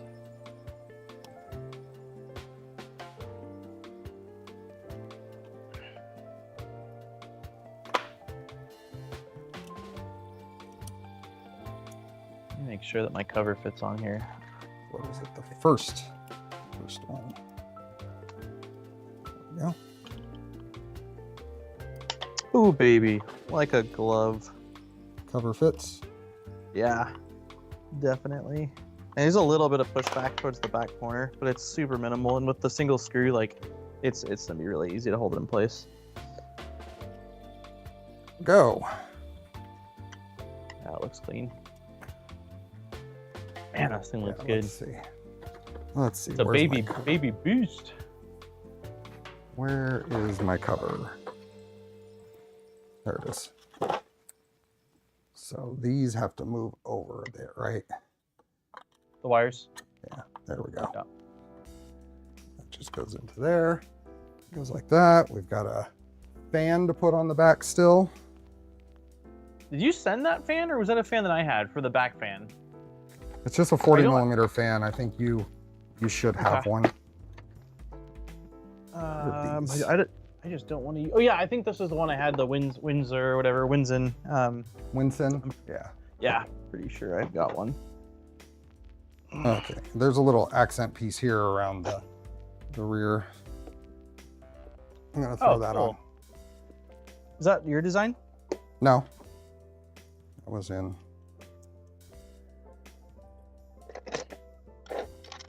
I'm assuming it's this little guy. Is it the piece that has like a line on the outside as well? Yeah. What is it for? Just no idea. Okay. I think it's just there to look pretty. Okay. I'm fine. I mean, that's I'm down for pretty. Yeah. That is getting there. Holy moly. I'm just pleased with how the tool head has gone. Yeah. Yeah, it looks. And that first try, I didn't have to remodel this piece at all. The little umbilical piece. I had no doubt, Steve. I believe. First try. Come on. At least we can turn them down, Bill. We don't need that little 40 millimeter controller fan to run at 100%. We'll be turning it down for sure. Because it's going to be loud? Yeah, it probably will be. There we go. That is where we're at. Yeah, this looks freaking sweet.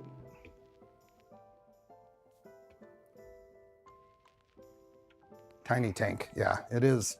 It is getting heavy. It is getting heavy. TicTac. TicTac in the house. TicTac.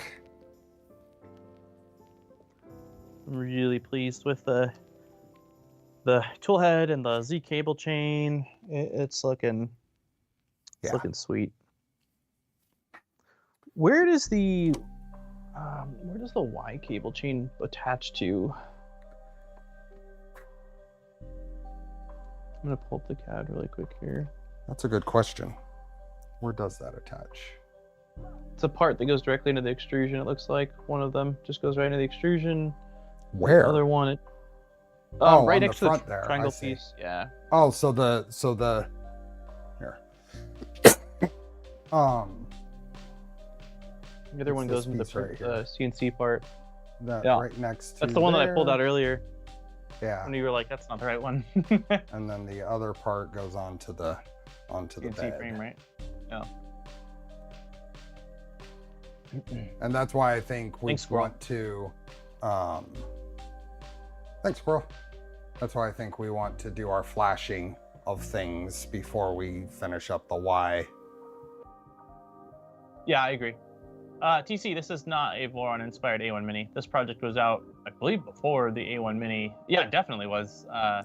It's based off of the V-Minion from Ratrig. It's a 2/3 scale. It's a 2/3 scale yet beefed up in certain aspects version of that. So no, it's been out. It's been out for much longer. 2/3 scale in frame and build volume, but rails and belts are all full size. So the V-Minion uses MGN15 and MGN12, and this does as well. Mm-hmm. Okay. Are we good? We're gonna take our thumbnail? I think so, man. I think it's time. It's time. Let me grab my. Before I do that, let me give away, for those that stuck around, let me give away 5 gifted memberships. So, and then we'll do the other 5 later this month. Why do I feel like Congratulations. Drink. Feels tricky today for me. Like, I don't know. I am here. Maybe I need to go back.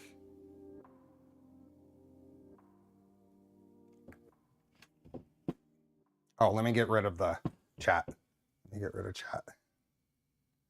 There I'm not moving. I'm not moving. Get your printer. You're not moving? Hold on. Don't move.